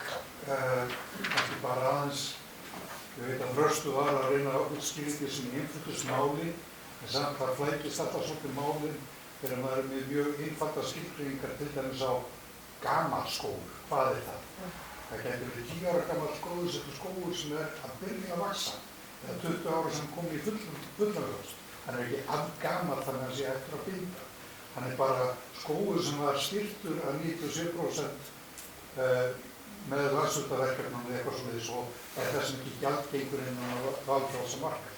En hins vegar til þess að uppfylla skilyrðum viðbót, hvað er það, allir svona tíma þar ensku, til þess að uppfylla það skilyrði þá má maður alveg gera eitthvað til þess að sá skógur vaxi hraðar. Ég var nefnt áðan hvernig Margrét fékk birkiskóginn til að vaxa hraðar með að bera á hann. Eða það má skipta tegund ef að upphaflega tegundin var eitthvað slöpp í kolefnisbindingu. Öll svona viðbót myndi þá reiknast í sem viðbót sem að yfir þá hægt að votta sem viðbót. Og þannig að kannski ekki alveg rétt að slá þessu fram sem gamalt versus nýtt, gott versus vont eða eitthvað svona. Herðu, við skulum hérna, gjör svo vel, svona fara að stytta þetta. Já, en ég verða að fá að segja. Já, algjörlega. Ég er með blaði hérna sem hann Hilmar sendi frá sér. Það var í þessari nefndarvinnu, það sé að hvað snýst málið. Landeigendur sýni frumkvæðið og festi eignarrétt sinn í sessi. Landeigendur hafa forgöngum að formbinda verðmætin og gera þau sýnilegri. Auðvelda þeim sem vilja njóta réttindina að gera samninga þar upp. Ekki selja eignarréttin einungis tímabundin ánótri og safna saman fjölda jarða. En hérna, við erum, fyrst að ég kannski segja að það er alltaf verið að tala um styrk og styrk og styrk. Og ég er nú búin að búa í 40 ár og mann er alltaf setið undir þessu styrki til landbúnaðar og svo segir þöndu það að annars vegar eru þetta sem kallaði styrki til landbúnaðar, það er til að halda niður í matvælaverði. En við erum ekki að tala um matvæli þetta. En ræktun skóga í skógræktarverkefnunum er til þess að búa til skógarauðlind. Það var hugsunin alltaf með héraðsskógum og koma á einhverju skógræktarmenningu. Og við erum hérna sem hagsmunafélag sem við erum hérna. Og mér finnst bara að við verðum að hugsa okkur. Þetta er ekki, við verum ekki ríka þessari skógrækt. Það getur vel verið einhverju aðri verði það. En það er allt í lagi að við berjumstum fyrir okkar og reynum að ná þeim peningum sem hægt er. En ég veit ekki nákvæmlega hvort þessi tillaga er nákvæmlega rétt orðuð svona. Ég geti svo sem ekki mótmælt í sem að þessi fagmenn hérna segja. Þeir vita þetta alveg. En hérna, við verðum samt að, ég held að við höfum samt líka báðar þessar tillögur og önnur séu svona kannski fyrir okkur meira til að jafna eigin rekstur, en hins sé svona hinn viðtakari að við fáum bara skilyrðislaust leyfi til að selja kolefnisbindingu í okkar landi. Þá ætlum ég að fara aftur í tillöguna. Viljið þið orða hana öðruvísi eða viljið þið samþykkja hana? Bergþór? Ég vil svolítið eftir skógur, getur þið bara í skógum sínum eða eitthvað svona? Já. Eigin skógur. Eigin skógur, já. Ég held að vera sér það. Viljið þið setja bændur á löggildi? Eigin. Já, eða bændur á löggildi, já. Skóga sína. Skóga sína, já. Skóið það. Skóga sína. Settu skóga fyrir aftur skóga, já, sína. Sína. Já, ekki mjög. Þetta er betra. Já, ég velti fyrir sko, þetta setja bændur á lögbíla þá inn í þetta, það þrengir aðeins rammann sko.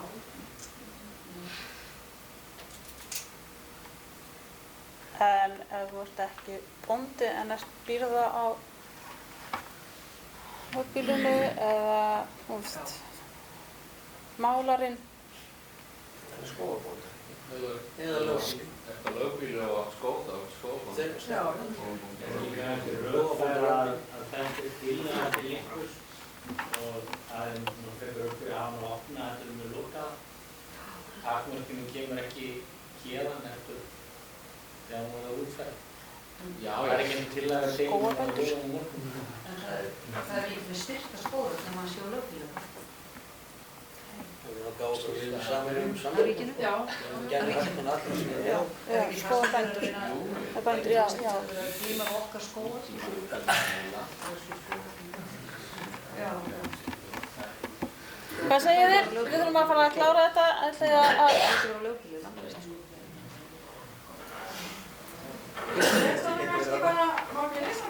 Jú, ég skal lesa hann aftur hérna eins og hún er breytt. Ársþing skógarbændadeildar BÍ haldin á Hótel Berjæja. Þetta verður margar útgáfur á því. Áður loftleiðir 22. febrúar 2023 beinir til búnaðarþings að áhersla sé á að bændur með eigin rekstur geti nýtt skóga sína til kolefnisjöfnunar.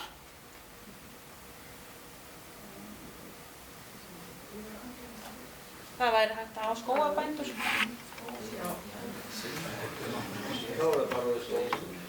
Já, nei, já. Nei. Það hljómar nú betur að segja að bændur með eigin rekstur geti nýtt skógar sína til kolefnisjöfnunar á eigin rekstur. Á eigin rekstur. Já, það þarf að færa þig.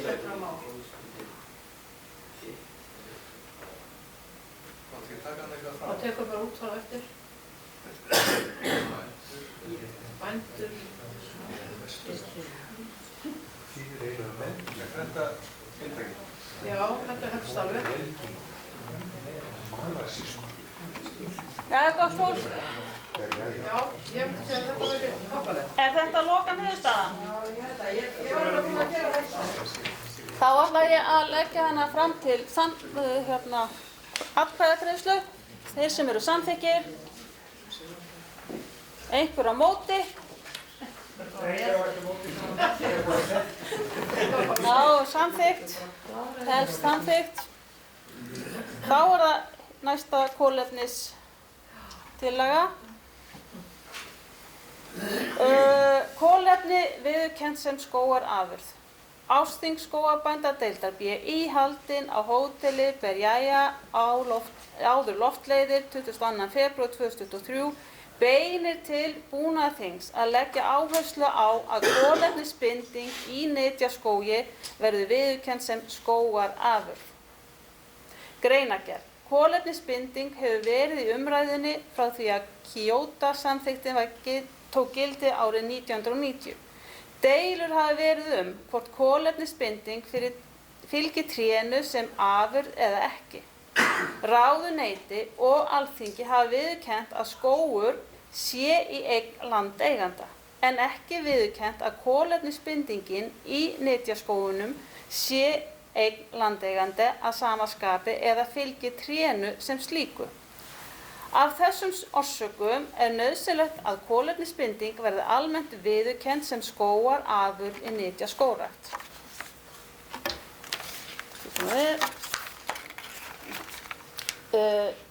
Viðurkennt hefur verið að selja megi kolefnisbindingu í skógi í nytjaskógrækt síðustu 8 árin. Nýskógrækt síðustu 8 árin, en ekki frá árinu 1990. Í þessu felst mismunun sem stenst ekki jafnræðisreglur.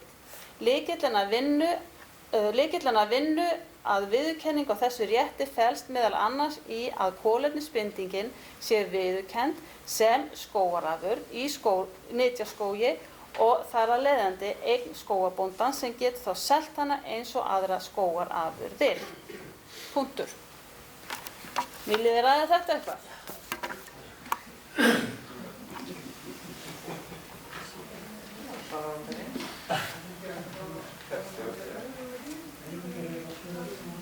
Aðalsteinn gjörðu svo vel. Það er örstutt, kannski að leiðrétta sko Kyoto-sáttmálinn eða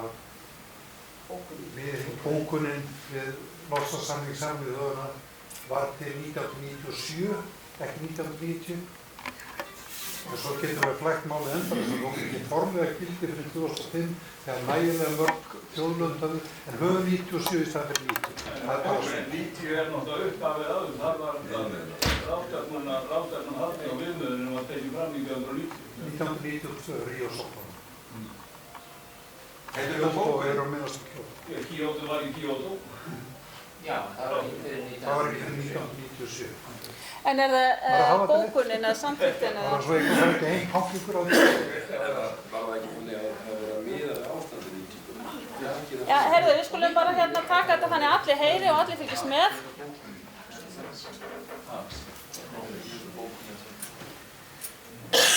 Aðalsteinn. Bókunin kannski betra bara.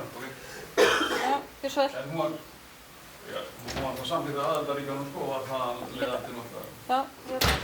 Já, Guðbrandur Brynjólfsson heiti ég er að velta einu fyrir mér, ég er eina tillögu.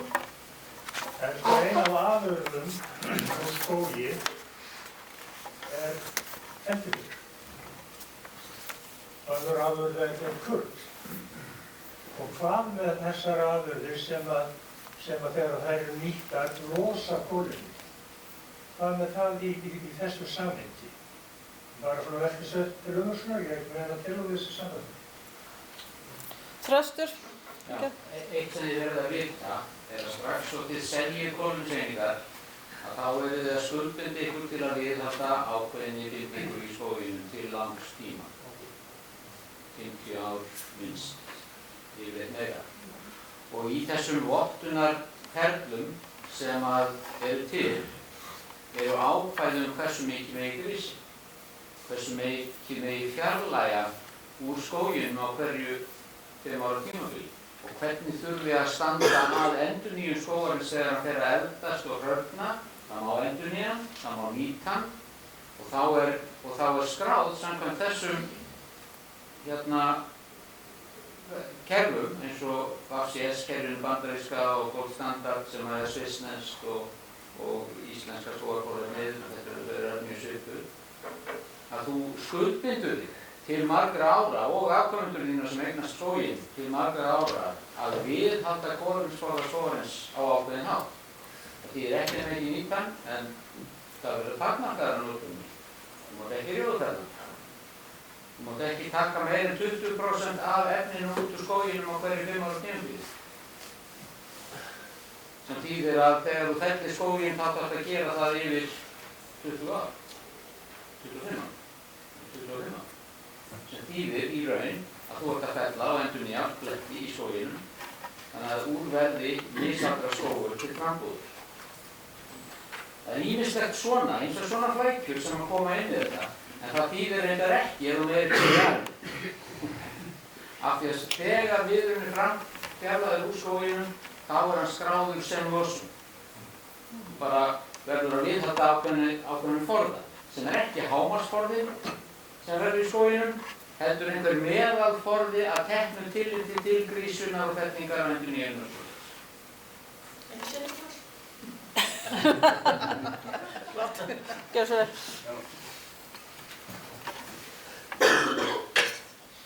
Það má það vera rétt sko. Þetta krefst allt þess að það séu samningar á bakvið hlutina sko. Og við gerum samninga um það og þá er spurningin um það hvað er samningurinn stór. Hvað gerir ég samning um stórt land sem ég er með undir skógi og hvað er ég að semja það að helmingurinn að þessu þarna með þessum afföllum og annað getur verið inni eða hvernig það er, þá hef ég þennan möguleika á að viðhalda því innan þess svæði sem að ég hef selt og get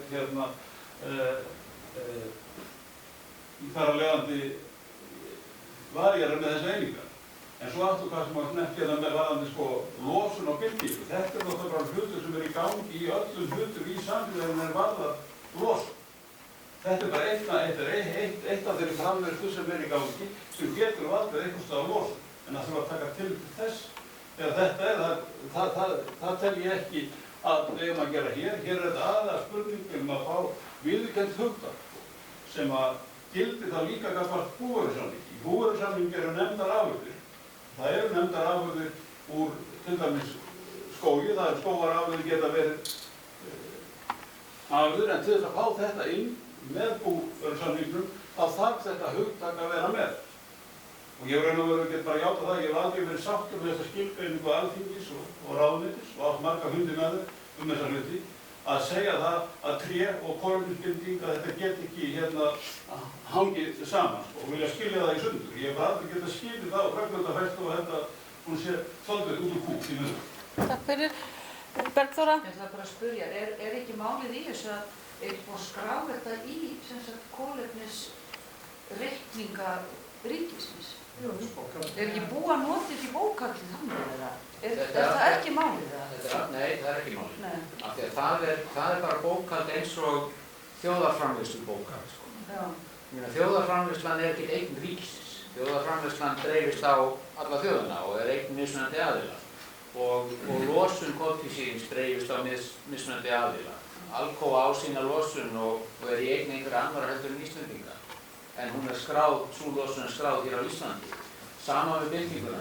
Hver sem er átt skóginn og átt bindinguna, hvort sem það eru útlendingar eða Íslendingar, og samt er hún skráð í bókhaldi Íslands, af því hún á sér stað á Ísland. Þannig að þetta breytir engu með bókhaldi til samfélaginu. Þetta er algjörlega eignarhald er algjörlega ótengt.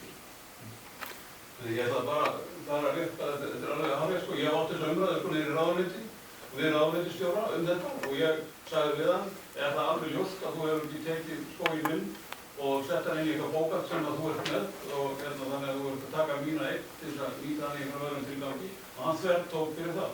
Hann þvertók fyrir það að það væri sett inn þannig að mín kolefnisbinding sem er ekki viðurkennd sem reikning að hún hafi verið sett inn í þetta bókhald nema þá í einhverju heldar eitthvað sem sagði mér aldrei neitt En þá höldum við okkur við tillöguna. Viljið þið samþykkja svona tillögu eða gera bara breytingar?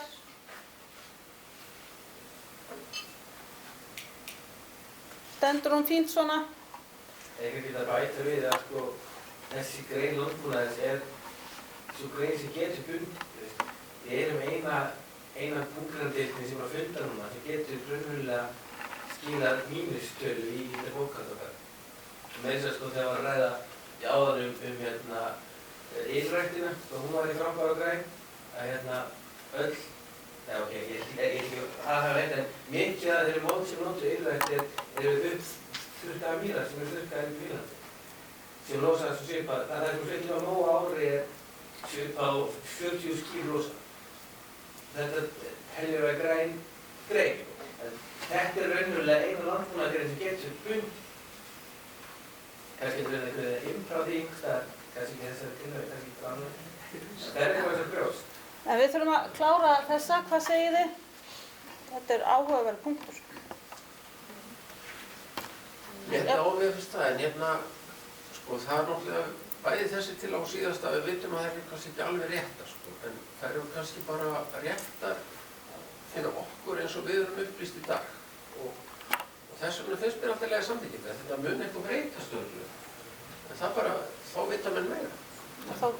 Þá komum nýja tillögur væntanlega. En ég ætla að loka umræðunni og bera þessa tillögu upp. Hverjir eru samþykkir? Einhverju móti? Þá telst hún samþykkt. Og við erum hálfnuð tillögurnar. Klukkutíma eftir. Þetta gengur vel. Innflutningur. 7. tillaga. Ársþing skógræktardeildar BÍ haldinn á Hótel Berjæja áður loftleið 22. febrúar 2023 beini til búnaðarþings og í framhaldinu til matvælaráðherra að lögð verður áhersla á að varúðar verði gætt við innflutning á lifrænum vörum sem geta flutt með sér plöntusjúkdóma. Greinargerð. Tilefni tillögunnar er nýleg ákvörðun matvælaráðuneytis að leyfa innflutning á trjábólum með berki. Í grein Brynju Hrafnkelsdóttur og Eddu S. Oddsdóttur skordýrafræðinga á rannsóknarsviði skógræktarinnar í Bændablaði 9. febrúar 2023 er vakin athygli á því að í nágrannalöndum okkar gilda strangar reglur trjávið með berki vegna þeirra hættu sem fólgin í þeim innflutningi. Helsti ávinningurinn í því að lágmarka áhættu á því að barkabjöllur berist til landsins og sjúkdóma sem þeim fylgja. Barkabjöllur og örverur sem þeim fylgja eru eitt alvarlegasta vandamál sem við að etja í skógrækt víð lönd og full ástæða til að reyna að sporna við óværum af þessu tagi eins og hægt er. Hvað segið þið? Einhver umræðu þörf hér? Gjör svo vel. Það verðist vatna þarna í tillögunum með hliðsjón af því sem kemur fram í greinargerðinni að geta flutt með sér plöntur, sjúkdóma og meindýr. Já. Bjöllur og dýrlítar eru ekki plöntur sjúkdómar, það eru meindýr sem það geta valdið skaða og valda skaða. Er eitthvað meira þessa tillögu? Ef ekki þá ætlum ég að bera hann upp til samþykktar. Þeir sem samþykkir, einhver á móti, þá telst hún samþykkt. Þá það rammasamningur. Ársþing skógarbændadeildar BÍ haldin á Hótel Berjæja, áður loftleiði 22. febrúar 2023 skorar annars vegar á stjórn skóg.BÍ að vinna af krafti samkvæmt samþykktum rammasamnings og vill hins vegar leggja áherslu á við stjórn BÍ að búgreinadeild skógarbænda hafi fjármagn til vinnslu þeirra verkefna sem henni falið samkvæmt rammasamningi. Gera þarf ráð fyrir þessum skilgreindu verkefnum í fjárhagsáætlun BÍ. Greinargerð. Í rammasamningi ríkisins við Bændasamtök Íslands kemur fram að markmið samkomulagsins sé meðal annars að stuðla að framþróun og nýsköpun í framleiðslu með áherslu á aðgerðir í loftslagsmálum. Skógrækt best þekkta leiðin til kolefnisbindingar og til að geta staðið við kolefnishlutlausan íslenskan landbúnað árið 2040 en nauðsynlegt nauðsynlegt að þeir peningar sem ætlaðir eru til skóg.BÍ fari til þeirra verkefna sem samningurinn kveður á Stjórn skóg.BÍ þarf að standa skil á þeim verkefnum sem eru tilgreind í rammasamningi, hvað þau kosta og tryggja þeim framgang. Og svo kemur rammasamningur. Já, það bara að þú getur farið inn á hann þarna. Og ég lesa hann upp.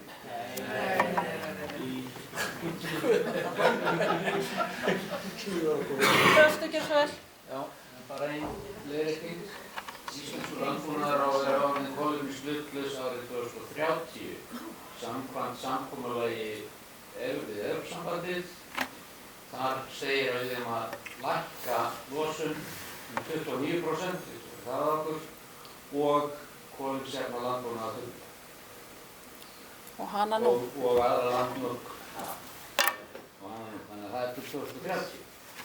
Og ég held að við munum bara svo ég væri bæti við, eins og góðir Íslendingar og góðir námsmenn, þá býðum maður ganga til notur fyrir próf og fer síðan að lesa. Og þar leiðandi les ég ekki rammasamninginn. Það nóttin fyrir próf og klukkan orðin 12. Vill einhver annar fara að mæla fyrir prófinu eða?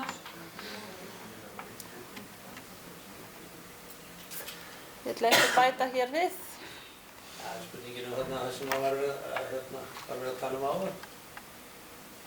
Þarna það kompiltast skjánum. Ég veit það ekki. Jú, ég held að við hefum komið saman. Ég held að við hefum að færa ykkur. Það eins og tilhörun. Já. Þannig ég sé ekki að það þurfi ekki. Nei. Það ekki beint, það liggur í orðin.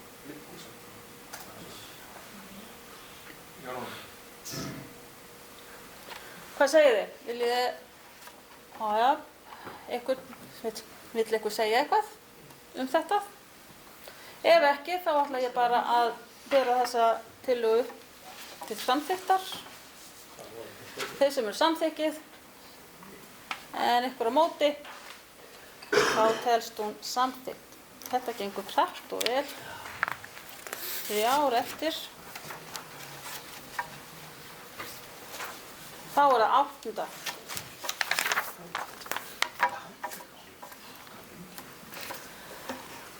Losunarheimildir grisjunaviðar. Ársþing skógarbændadeildar BI haldin á Hótel Berjaya áður loftleið 22.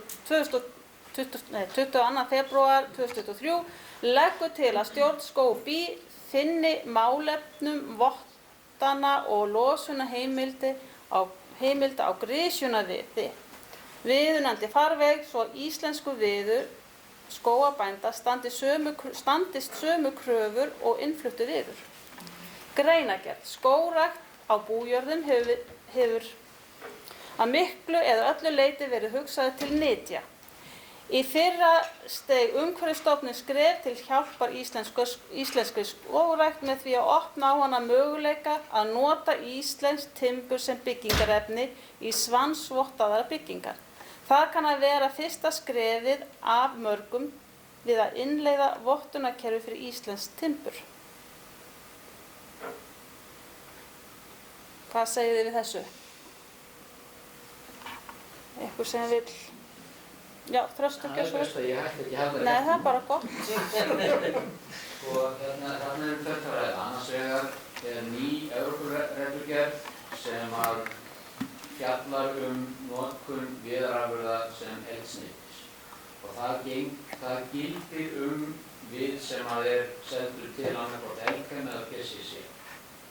Og til þess að þær verksmiðjur fái að telja þann við sem kolefnishlutlausan, þá þarf hann að vera vottaður samkvæmt vottunarkerfi við sem eldsneyti. Það er ekki það sama á sjálfbærni vottun skógræktar. Þetta eru nokkur kerfi sem eru vottunarkerfi á eldsneyti. Og við erum að skoða þau kerfi núna og erum búin að finna það sem okkur líst best á og erum að tala við núna þá aðeins sem að reka það kerfi og finna út í hvað það kosta að innleiða slíka vottun hérna. Það verður næsta skrif, af því að það er staðreynd að mest magn af grisjunarviði undanfarin ár hefur verið selt til þessar tveggja fyrirtækja. Og þetta snýr að þessu innflutningi á trjábólum bekki líka. Þegar við getum matað þessar verksmiðjur á hráefni til sín, þá eru þær ekki að flytja inn trjábólum bekki. Þannig að þetta tengist. Þetta erum að vinna að, en það er ekki bara að gera svo morgun, sko. Þetta tekur það langan tíma að finna út úr þessu. Síðan í framhaldinu er ég sannfærður það að það muni koma að því að við munum þurfa að taka upp sjálfbærni, almenna sjálfbærni vottun fyrir skógrækt á Íslandi. Þannig að FSC eða DFC vottun. En það er ekki byrjað ennþá vegna þess að slík vottun er dýr, mikil skýrslugerð og heilmikið sem þarf að gera fyrst til þess að flytja vottunarkerfið til Íslands og aðlaga það íslensku raunveruleika og síðan þarf náttúrulega hver og einn skógareigandi einhvern veginn að borga fyrir sína vottun. Og á meðan fæstir skógareigendur eru að selja timbur, þá er það ekkert aldrei að fara að gerast.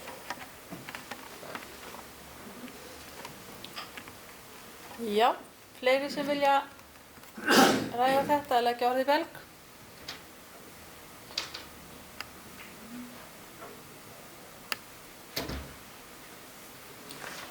Nei, þá ætla ég bara að leggja þessa tillögu til atkvæðagreiðslu. Þeir sem eru samþykkjarinir eftir bleika spjaldið. Einhver á móti, þá telst hún samþykkt. Endurgreiðsla VFSK. Ársþing skógarbændadeildar BI haldin á Hótel Berjaya áður. Þetta er meira ónefni, sko. Þau ekki bara sleppa segja bara þess að Ástín leggur 2022 já, svo framvegis leggur áherslu á að skógrækt standi jafnfætis öðrum búgreinum innan bændasamtakanna hvað endurgreiðslu virðisaukaskatts varðar. Og svo spurning hér, hvers skal beina? Væntanlega til ríkisskattstjóra. Hvað stendur þarna? Greinargerð ekki virðist á hreinu að landeigendur með VFSK-númer á sínum rekstri fá endurgreiddan vask af plöntum og öðrum aðföngum til skógræktar ef ekki liggur fyrir undirritaður samningur nytjaskógrækt viðkomandi jörð. Það í raun ekki eðlismunur á þessu ræktun og til dæmis túnrækt annar en sá að trjáræktin tekur lengri tíma. Með tíð og tíma stækka trén, mynda skjól og verða til gagns og yndisauka bæði fyrir menn og dýr. Í fyllingu tímans mynda skógurinn tekjustofn fyrir ábúendur og ef til vill sölu afurða kemur mun væntanlega þurfa að greiða virðisaukaskatt af þeim. Það þarf að vera á hreinu að skógrækt landbúnaðargrein sem þarf að viðurkenna þannig að hún standi jafnfætis öðrum landbúnaðargreinum, hvað skattalega réttindi varða. Bændur hafa fengið misvísandi upplýsingar endurgreiðslu vask eftir því hvar á landinu þeir búa. Nytjaskógrækt ung búgrein sem í hraðri mótun og er þegar farið að vinna við úr íslensku skógum. Það sanngjörn og eðlileg krafa skógarbænda að þeir njóti sömu réttinda til endurgreiðslu virðisaukaskatts og bændur og öðrum búgreinum. Fyrir breytingu. Það á ekki að fylgja. Það á ekki að fylgja, nei. Þannig að ég slepp þá þessari fyrir breytingu allt þar fyrir neðan. Auka það? Já, taka það út. Þriðju líka neðan fram. Seinna seinna já, já, það góð. En vil ég ræða þetta aðeins? Fyrsta lagi það þarf eiginlega að athuga hvert á að beina þessu. Já, það enginn. Já, það verður að beinast til stjórnar. Nei. Stjórnar B. Já, það þarf að breyta lögum sko til þess að það fara fram á breyting á lögum. Gjör svo vel. Já, þá ég skógarbóndi á Suðurlandi, Galtalæk. Ég hef nú miðað við það að ég sendi bara allt inn sem ég mögulega get og ég, sem Björn þetta fyrst á, fekk vasknúmerið fyrir jörðina áður en samningurinn var undirritaður. En ég persónulega svolítið hrifinn af því og maður ekki að spyrja neinu fyrir maður búinn að fá nei. Og ég ekki búinn að fá nei sem sagt við innsendum reikningum, ekki bara frá embættismanni. Já, hann hringdi náttúrulega í embættismanni. Já, en það er svar frá embættismanni. Ég meina höfnun á reikningum sem hann skilaði inn. Eða fékk hann ekki vasknúmerið, það er vandamálið. Hann með vasknúmer. Ég mátti ekki nota það. Ég þótti nota að þú er að lára sér ég, þú er að auðskilji, ég þótti nota að þú er að blísku í ísmáðan, en bara að því að ég meiri sér reikna sko útskatta að þeir úrslagjandi fyrir réttina svo ég sýndi það kemur hvað á móti en það verður svo mjög gott að hafa eitthvað í þetta en þetta er spurning samt á að fara að vekja svo að þetta drega eða að reyna að vera svo. Gjör svo vel. Já, ég get bara skýrt hvernig þessi tillaga til konum. Það er hérna maður Brjósta sem með býr á sinni jörð og hann með skógræktarsamning á Röstujörð og ræktaði þar og fékk endurgreiddan vask. Svo var hann bara með sitt vasknúmer heima á sauðfjárræktinni og fór að planta þar og rækta og ætlaði að endurgreiddan vask af þeim reikningum sem hann fyrir þeim aðföngum sem hann keypti og þá fékk hann neitun og það var eiginlega kveikjan að þessu bara það að kaupa plöntur er bara náttúrulega eins og kaupa fræ í landbúnaði því að þetta skapar verðmæti þó að það sé kannski ekki endilega einhver þinglistu skógræktarsamningur á bakvið. Já. Fleiri sem vilja? Ég ætla bara kannski að því að þú varst að tala um að vekja ekki drekan sko. Það er ef að drekinn kallar inn hérna 7 ára reikningana þín alla, þá er drekinn búinn að fá fullt af bensíni sko. Vegna þess að hann sér það að hann ertu búinn að vera að vaska nótur sem að þú átt ekki rétt á og þá ber þér að endurgreiða það. Þetta spurði ég nú hérna bókhaldsmanna. Hann sagði ef þú ert að reyna að svindla á skattinum, þá kemur hann örugglega tilbaka. Það þarfst ekki að hafa neinur ágjörði. Hann mun, vegna þess að þeir sem hafa lent í endurskoðun hjá skattinum, vita það ósköp vel, að ef að finnst einhver misjöfn nóta í þínu bókhaldi, þá hérna kalla þær eftir. Þannig að ég held að sé miklu betra að þetta sé bara á hreinu. Þannig að menn sé ekki að þú fáir ekki eftir 7 ár að þú eigir að greiða það svo mikið virðisauka vegna þess að þú hefur verið ólöglega að taka þetta inn. Þetta er allavega sjónarmið sem ég fékk upp þegar ég var að spyrja út í þetta og hérna ég vil ekki mæta þessu drekaf eftir 7 ára svindla eitthvað, hann verður voða full en hérna er lögmaður líka. Ég fatt ekki, hann verður komið hérna. Kannski hann geti bent okkur á skoðalaus. Ég get ekki ráðlegt skattundanskott. Jú.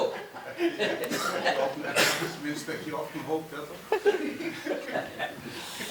Og upptaka í gangi.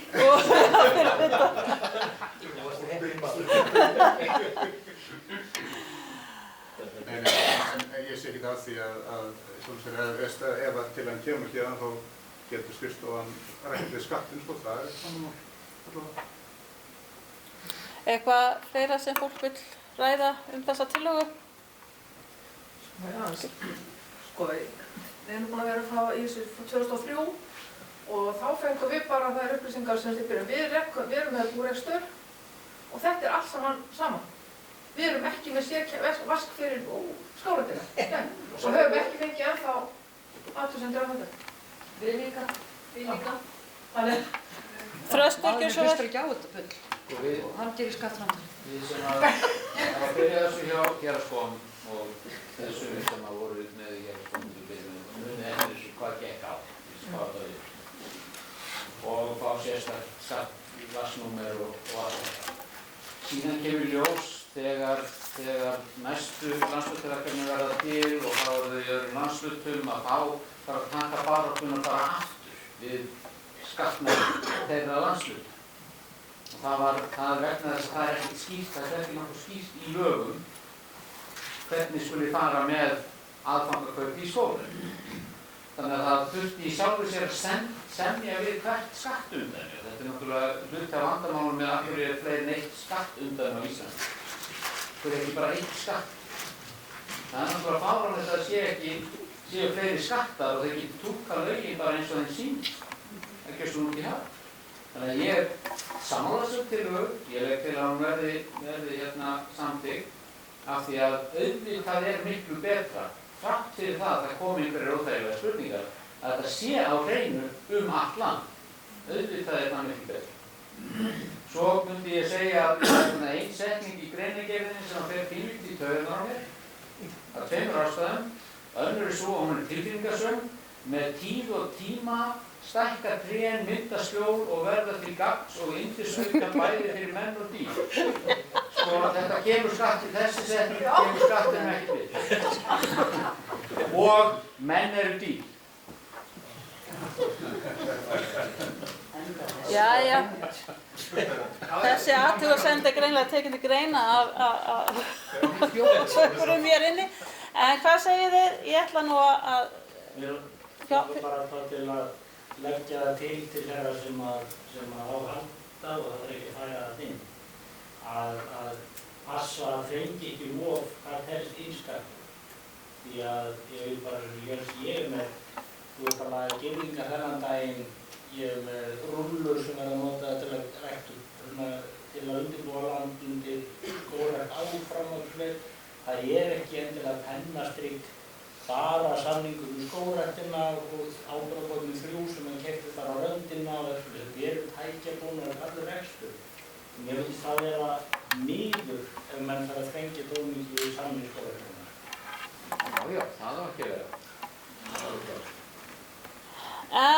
ég ætla að, er eitthvað fleira sem fólk vil ræða þessa tillögu? Ef ekki, þá ætla ég að bera hann upp til atkvæða, þeir sem eru samþykkir, einhver á móti, hún er talin samþykkt. Síðasta tillagan,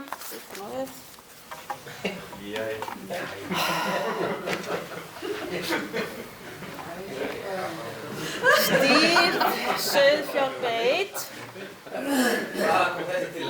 ársþing skógarbændadeildar BÍ, 22. febrúar 2023, beinir því til búnaðarþings BÍ tvisvar sinnum að vinna að breytingum á reglugerðum og venjum stýringu sauðfjárbeitar.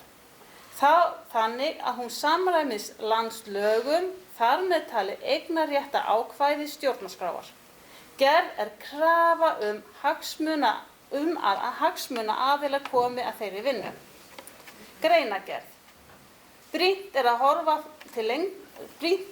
horfa til lengri framtíðar þar sem teknir eru inn hagsmunir annarra en sauðfjáreigendur við gerð regluumhverfis og hefða í kringum sauðfjárbeit. Hér má til dæmis skoða hugmyndir að nota fjármuni almennings frekar í að girða búsmalann inni þar sem honum er ætlað að vera, frekar en að girða hann úti. Þarf samvinnu við aðra búgreinar. Hilmar Vilberg, lögfræðingur BÍ, er tilbúinn með fyrirvara vegna annríkis að vera innan handar með þetta mál á þinginu. Þannig að ég skal hérna Hvað kemur hann alveg á mínu? Einu staðurinn ósefnilega sem eru flattökur. Kemur alveg að margættu augnablikki. Já, gjörðu svo vel við. Það er breyting bæði er það nú ekki þannig að lausgang og sauðfjár hafi verið fráldaður og sérstaklega bundin í gott lög. En hitt er líka, það er verið mikil breyting á landbúnaði á Íslandi. Skógarnytjar er líka landbúnaður, hrossarækt, reyndar ekki viðgjönd landbúnaður, en er landbúnaður og það er verið að nýta land í ýmsum tilgangi. Og það sem að gerist með lögunum þessi lauma er að ábyrgðin er snúið við. Áður var þetta grunnregla í íslensku réttarfari að sá sem nýtur afurða af hverju sem ber ábyrgð á því. Sá sem á land hefur rétt til að ráða við notkun þess. Þessu var snúið á hvorn. Og ég vil ekki taka þetta sem stríð, heldur á hinn veginn, þetta er eitthvað sem við hefum bara að horfa á. Ég heldur að því spurning liggi hvort að það að fá skógræktarbændir inn í bændasamtökin væri til að taka niður þeim eða ekki, en ef ekki, þá er það til þess að við vinna bændasamtökin. Þá er þetta stórt hagsmunamál. Við nefnt sem dæmi bara núna í sumar sem lýsir svolítið hvernig þetta ástand er. Að náttúrar margir hverjir og hættir vilja gera eitthvað fjall af því það er það mikið vinna. Það er auðvitað bara að sleppa þessum í rissu. Þá leggst það bara á gyðingar og þeir sem ekki alveg gyðingar vita það að það er ná inn fyrir rest. Það er auðvitað að plata fyrir 4,5 milljón í sumar meðan þau svona gróðar gjaldskrafna hjá þjóðrættinni. Það er aðverður að 280 dilk. Það þurfið þessum ekki sleppa nú svona 4 einu til að borða þetta. Þannig að það er hinn, en svo bara að reglumumurinn. Við mótmæltum eitt þar að voru í sumar og það gengur nokkur meginn, svo eru göngur og réttir, svo er sleppum 2 mílum síðar, þessum ekki fór í Ásveits.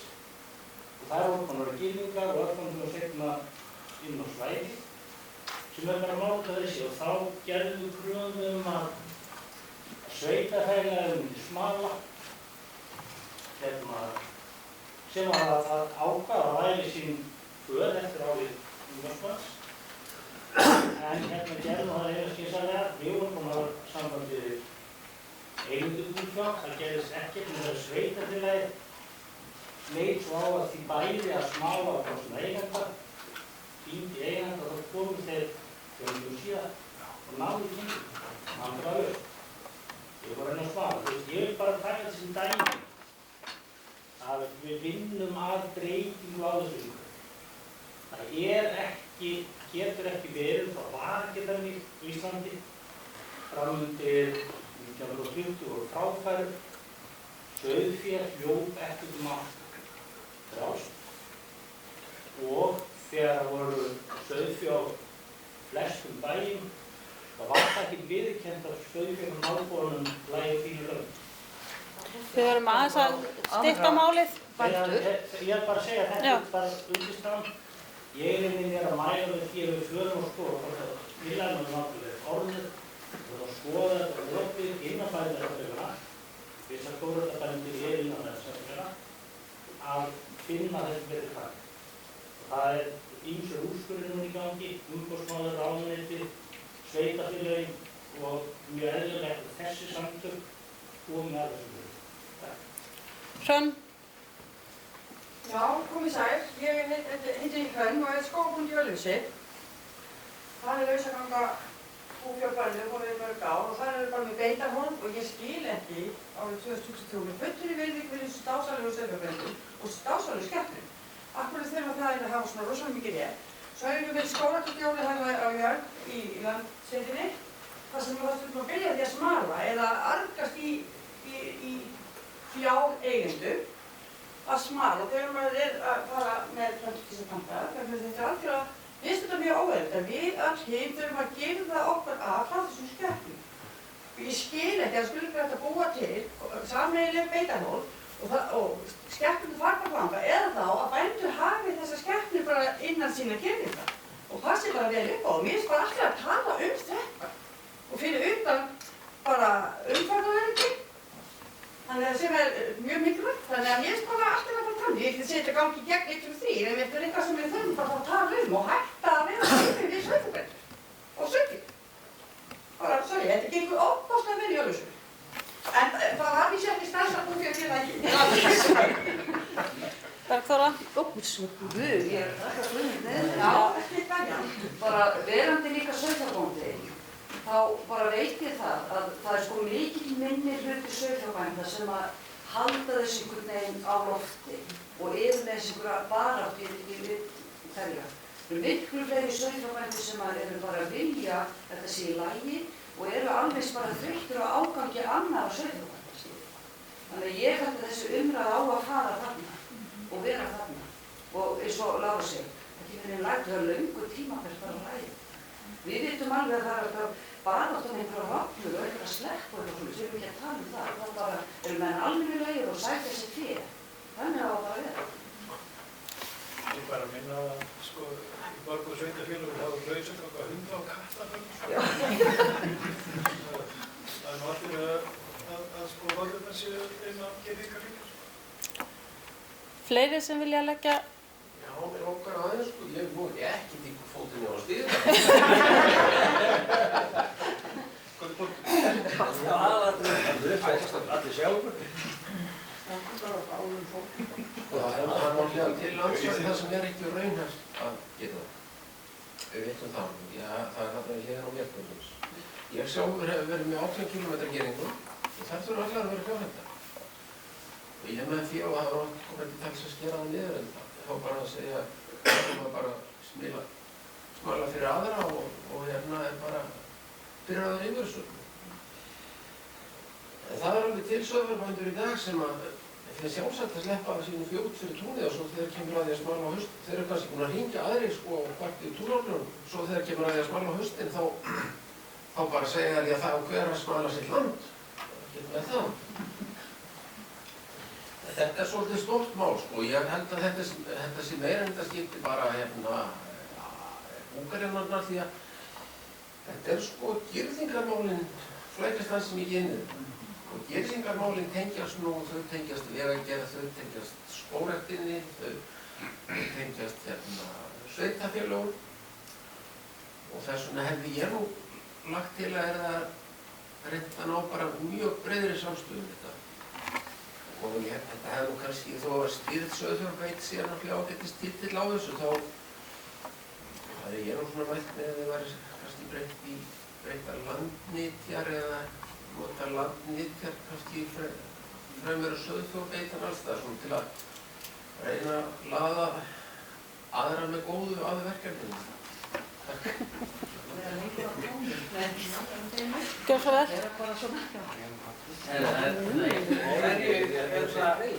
Hverju á að breyta? Hvaða reglunar eru mjög skýrar í dag, það er bara ekki hverju eftir og ég finnur þetta mjög vel og þetta er búið að hafa mjög mikil áhrif á mitt líf af því að ég vann hjá dótturfyrirtæki í Bæjarstjórnarfélagi fyrir mánuði síðan, ég er ekki lengur og það er vegna þessu máls meðan annars og þannig að ég veit hug bæjarstjórnarfélaganna í málinu og það var kannski fínt að lögfræðingur myndi standa upp og segja hver hug bæjarstjórnarfélaganna er í málinu og þetta er Stjórnarskrá Íslands er mjög einfalt skjal sem á lögfræðingur á unnutagar og það er mjög skýrt eignarrétturinn hann kláð það og í þessum lögum og reglum fjallskil á það mjög skýrt líka. Það er verið að toga á einhverju búfjárhaldslögum sem er raun túlkun á þeim lögum. Það er búið að viðurkenna það. Þannig að það þarf ekki að breyta henni og ég skil ekki alveg hvað er hugsun varðandi breytingar á reglum. Það verður þannig í... Ég var bara eftir því. Já. Gerðist því Sjöfröld og mátti ekki veita lönd annað. Það skipti þeim reglum. Ég skil ekki hvað út af þetta kemur. Það má kannski spyrja frá frekar fjarskilreglum. Það er náttúrulega ekki gerð. Ég er raunin bara að tala við erum til að nýja úrskurði að lögin og skurðina virki ekki. Frá að því hérna með þetta verið lög. Frá að því notaði ráðuneyti þar sem sína bíbók, þannig að þetta er að breytast. Þessum við erum að tala að það er bara fram og mjög nýlega hefur yfirlögfræðingur Bændasamtökin setja sínskýringa á þetta. Mér finnst bara að eiga þessari umræðu og hlýta fyrir orðalaginu. Ég er ekki orðalagi tilraunarskiptumáli, heldur að við förum sem stærri hópur að vinna þessu saman. Ok, það er næsti mælitast á. Já. Mér finnst mjög nauðsynlegt og tímabært að þetta mál verði tekið til endurskoðunar. Það er búið að standa, nú er ég, útskýra það, ég er bóndi austur á Héraði og á 10 rollur, eða við fjölskyldan, ég hef bara lengi verið þeirrar skoðunar að það þarf að skýra þessi mál. Og það er ekki lengur sagt þetta eins og þetta var lagt upp og var sagt á sínum tíma og þetta hefur þróast þannig að það var gengið dómsmál og allskyns umfjallanir verið þetta og ekki nein eining. Við þurfum að taka þetta upp og færa þetta til nútímans. Og þetta er umræða fyrst og fremst stýrða sauðfjárbeit en ekki búfjárhald. Vegna þess að þar sem það er bönnuð lausaganga búfjár, þar er við oftar en ekki sauðféð undanskilið. Þannig að það er fyrst og fremst það og ég veit alveg hvað Halldór er að tala þegar það tala girðingar og alltaf það er mjög mismunandi aðstæður á landinu. Sums staðar reka mennin á sameiginlegan afrétt en víðast á Austurlandi þá eiga jarðirnar upp í beitum fyrir sínu jörðum, þannig að þetta er afskaplega mismunandi aðstæður.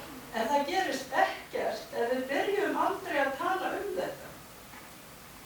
Og ég held að það sé bara mjög nauðsynlegt að fara í þetta og kalla þetta bara sauðfjárbeit og ekkert annað. Og það verður að fara að koma einhverju. Það er engum til hagsbóta að halda þessu svona áfram. Það verður að fara að finna og til þess fyrir að fara að væða þetta. Já.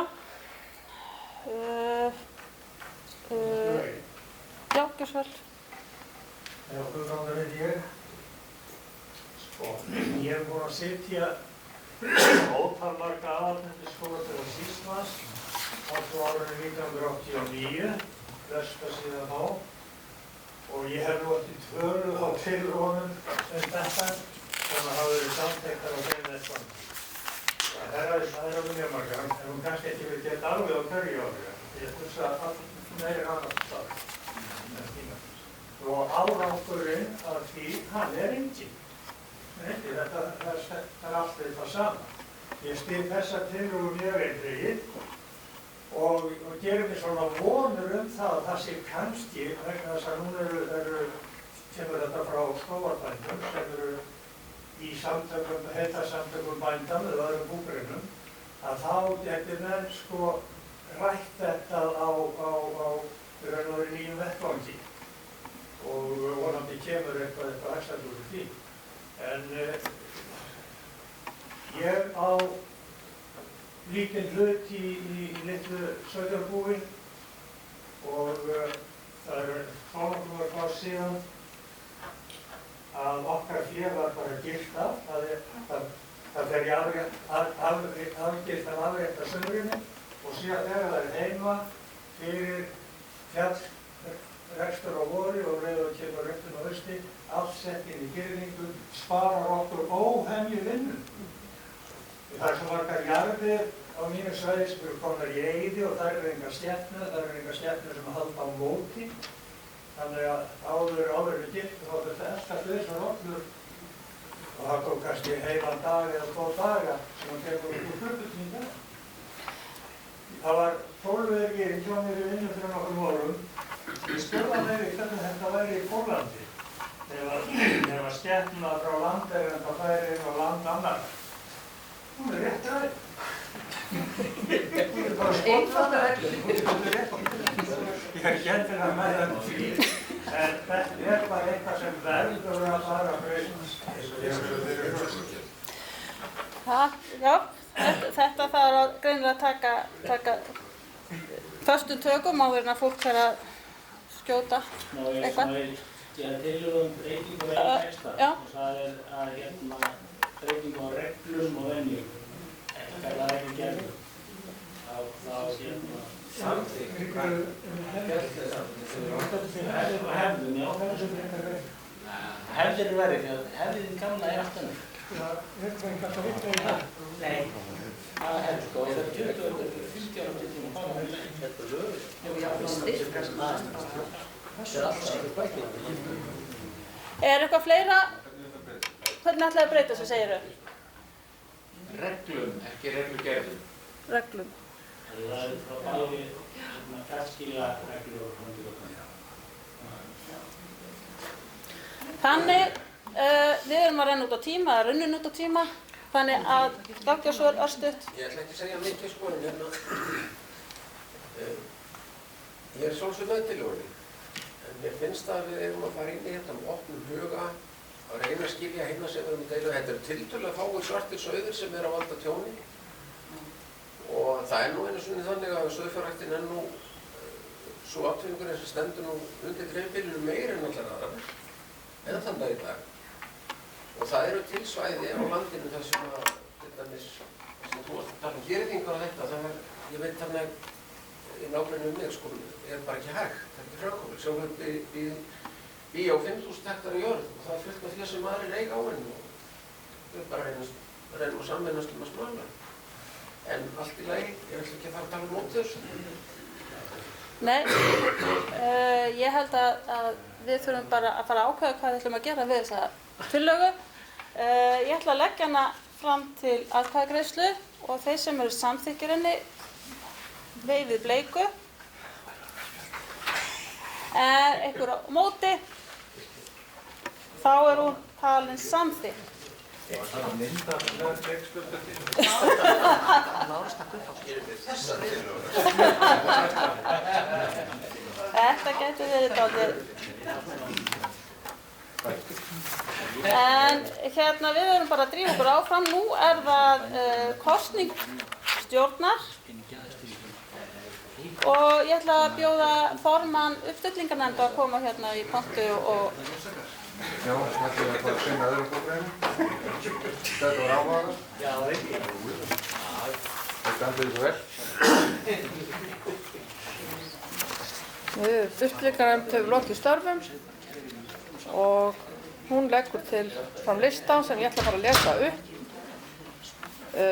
Hún leggur til í aðalmenn Jóhann Gísli Jóhannsson verður formaður, Laufey Leifsdóttir, Dagbjartur Bjarnason, Guðmundur Sigurðsson, Hrönn Guðmundsdóttir. Varamenn, þá telja þá í sömu röð og þessi verða varamenn þeirra sem ég las það sama röðin. Maríanna Jóhannsdóttir, Birgir Steingrímsson, Sighvatur Jón Þórarinsson, Bergþóra Jónsdóttir, Björn Bjarnadal Jónsson. Gjörðu svo vel. Já, gjörðu svo vel. Ég þakka uppstillingarnefnd fyrir vinnuna. Við byrjum bara á því að á formanninum. Það stóð í samþykktunum með áðan að það þyrfti að kjósa formann og 4 meðstjórnendur. Þannig við ætlum að byrja á formanninum. Jóhann Gísli gefur kost á sér. Er einhver annar sem vill taka boltann eða verða formaður? Réttið upp hönd. Ef ekki, að þá bara verður hann sjálfkjörinn, ekki bara klappa fyrir.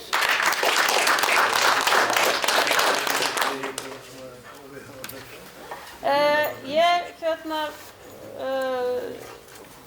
þurfið að leggja fram, er eitthvað sem gefur sér kost á sér í stjórn eða varastjórn hérna? Það er nú bara að gera þetta hratt og auðveldlega.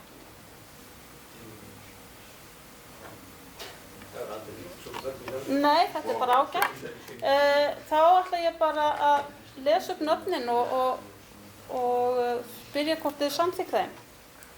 Það er Laufey Leifsdóttir, Dagbjartur Bjarnason, Guðmundur Sigurðsson og Hrönn Guðmundur Sigurðsson, það ekki?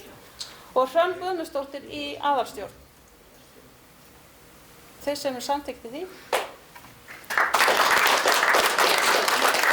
Og til vara eru þá Maríanna Jóhannsdóttir, Birgir Steingrímsson, Sighvatur Jón Þórarinsson, Bergþóra Jónsdóttir og Björn Bjarnadal Jónsson. Ég bara spyr ykkur hvort að einhver annar vill koma í stjórn með þeim eða vera varamaður í staðinn. Bjarnason. Þá bara tel ég þau.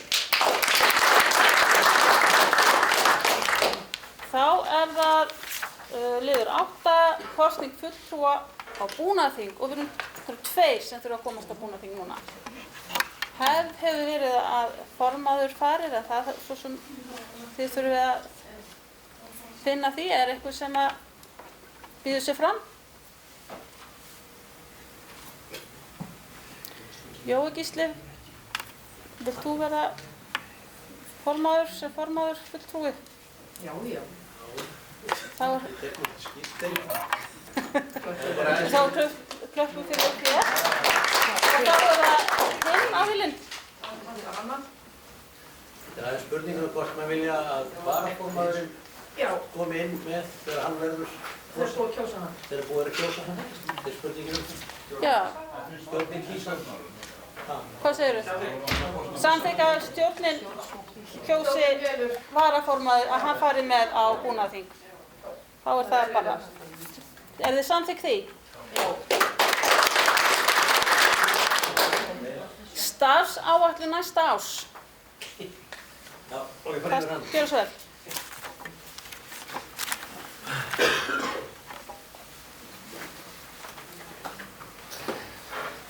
Ég ætla nú að byrja á að þakka fyrir það tröst sem ég sýnt að velja mig 1 ár enn, en ég er búinn að segja ykkur það að þetta er mitt síðasta ár, þannig að þið þurfið ekki að hafa áhyggjur og ég standi hér næsta ár, nema bara til að byrja með.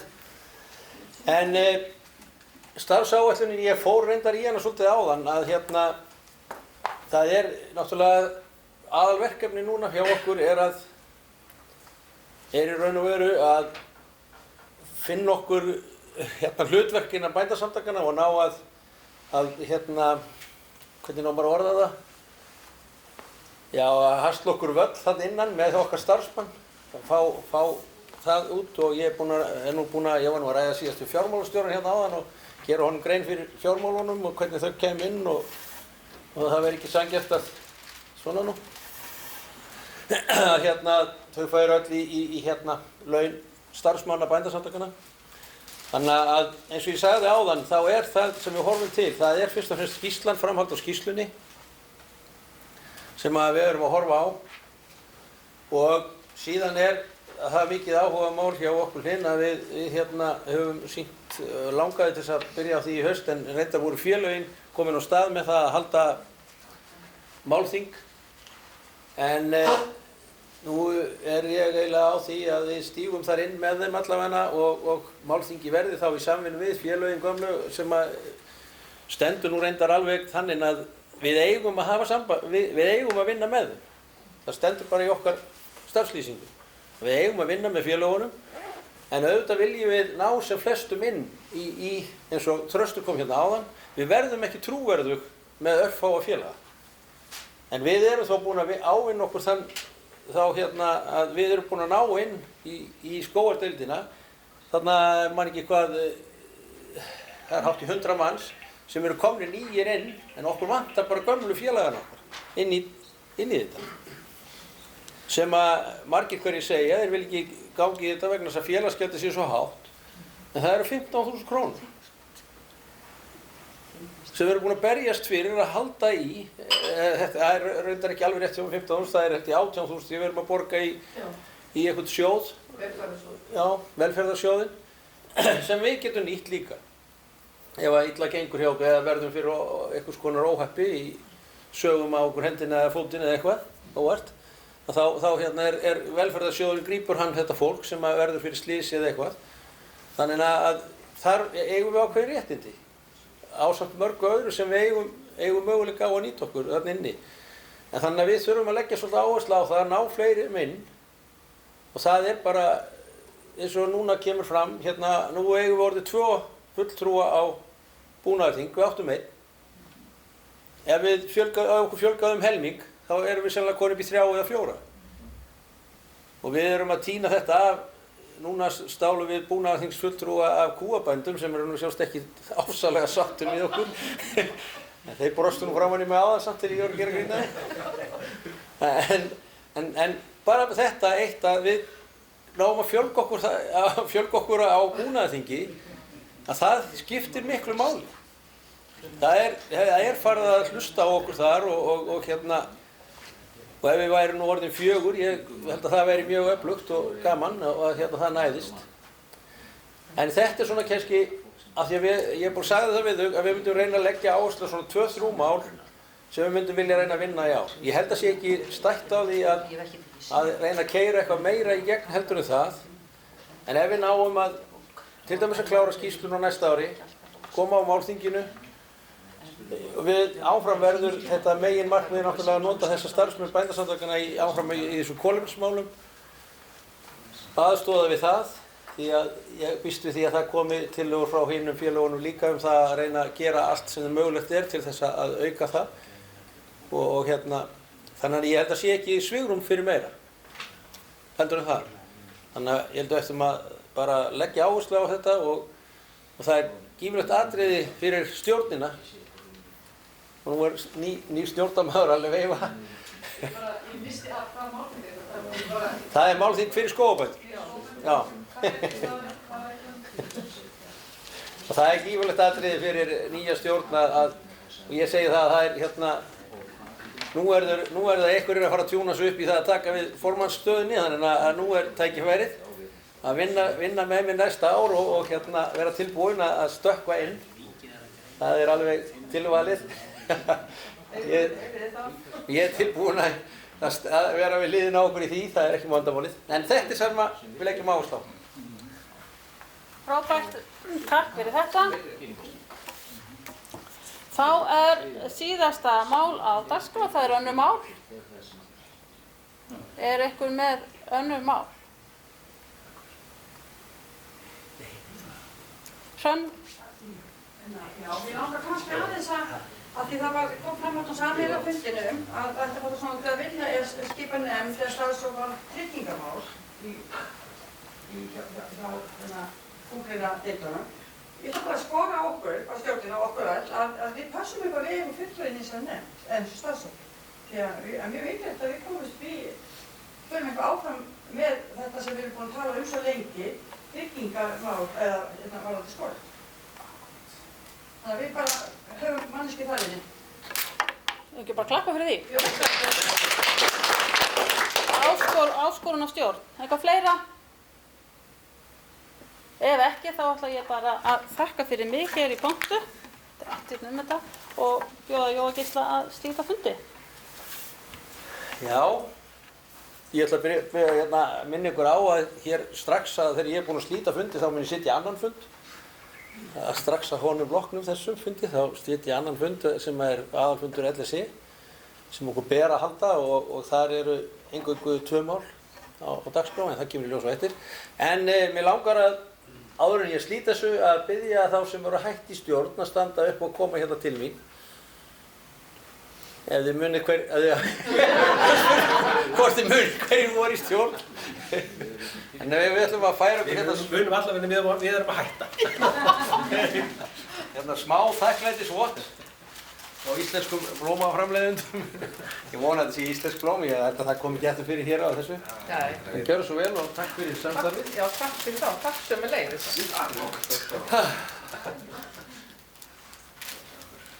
Þau eru búin að vera allmörg ár í þessu með okkur. En ég vona að þau haldi áfram að leggja okkur gott til. Þau eru að brosa.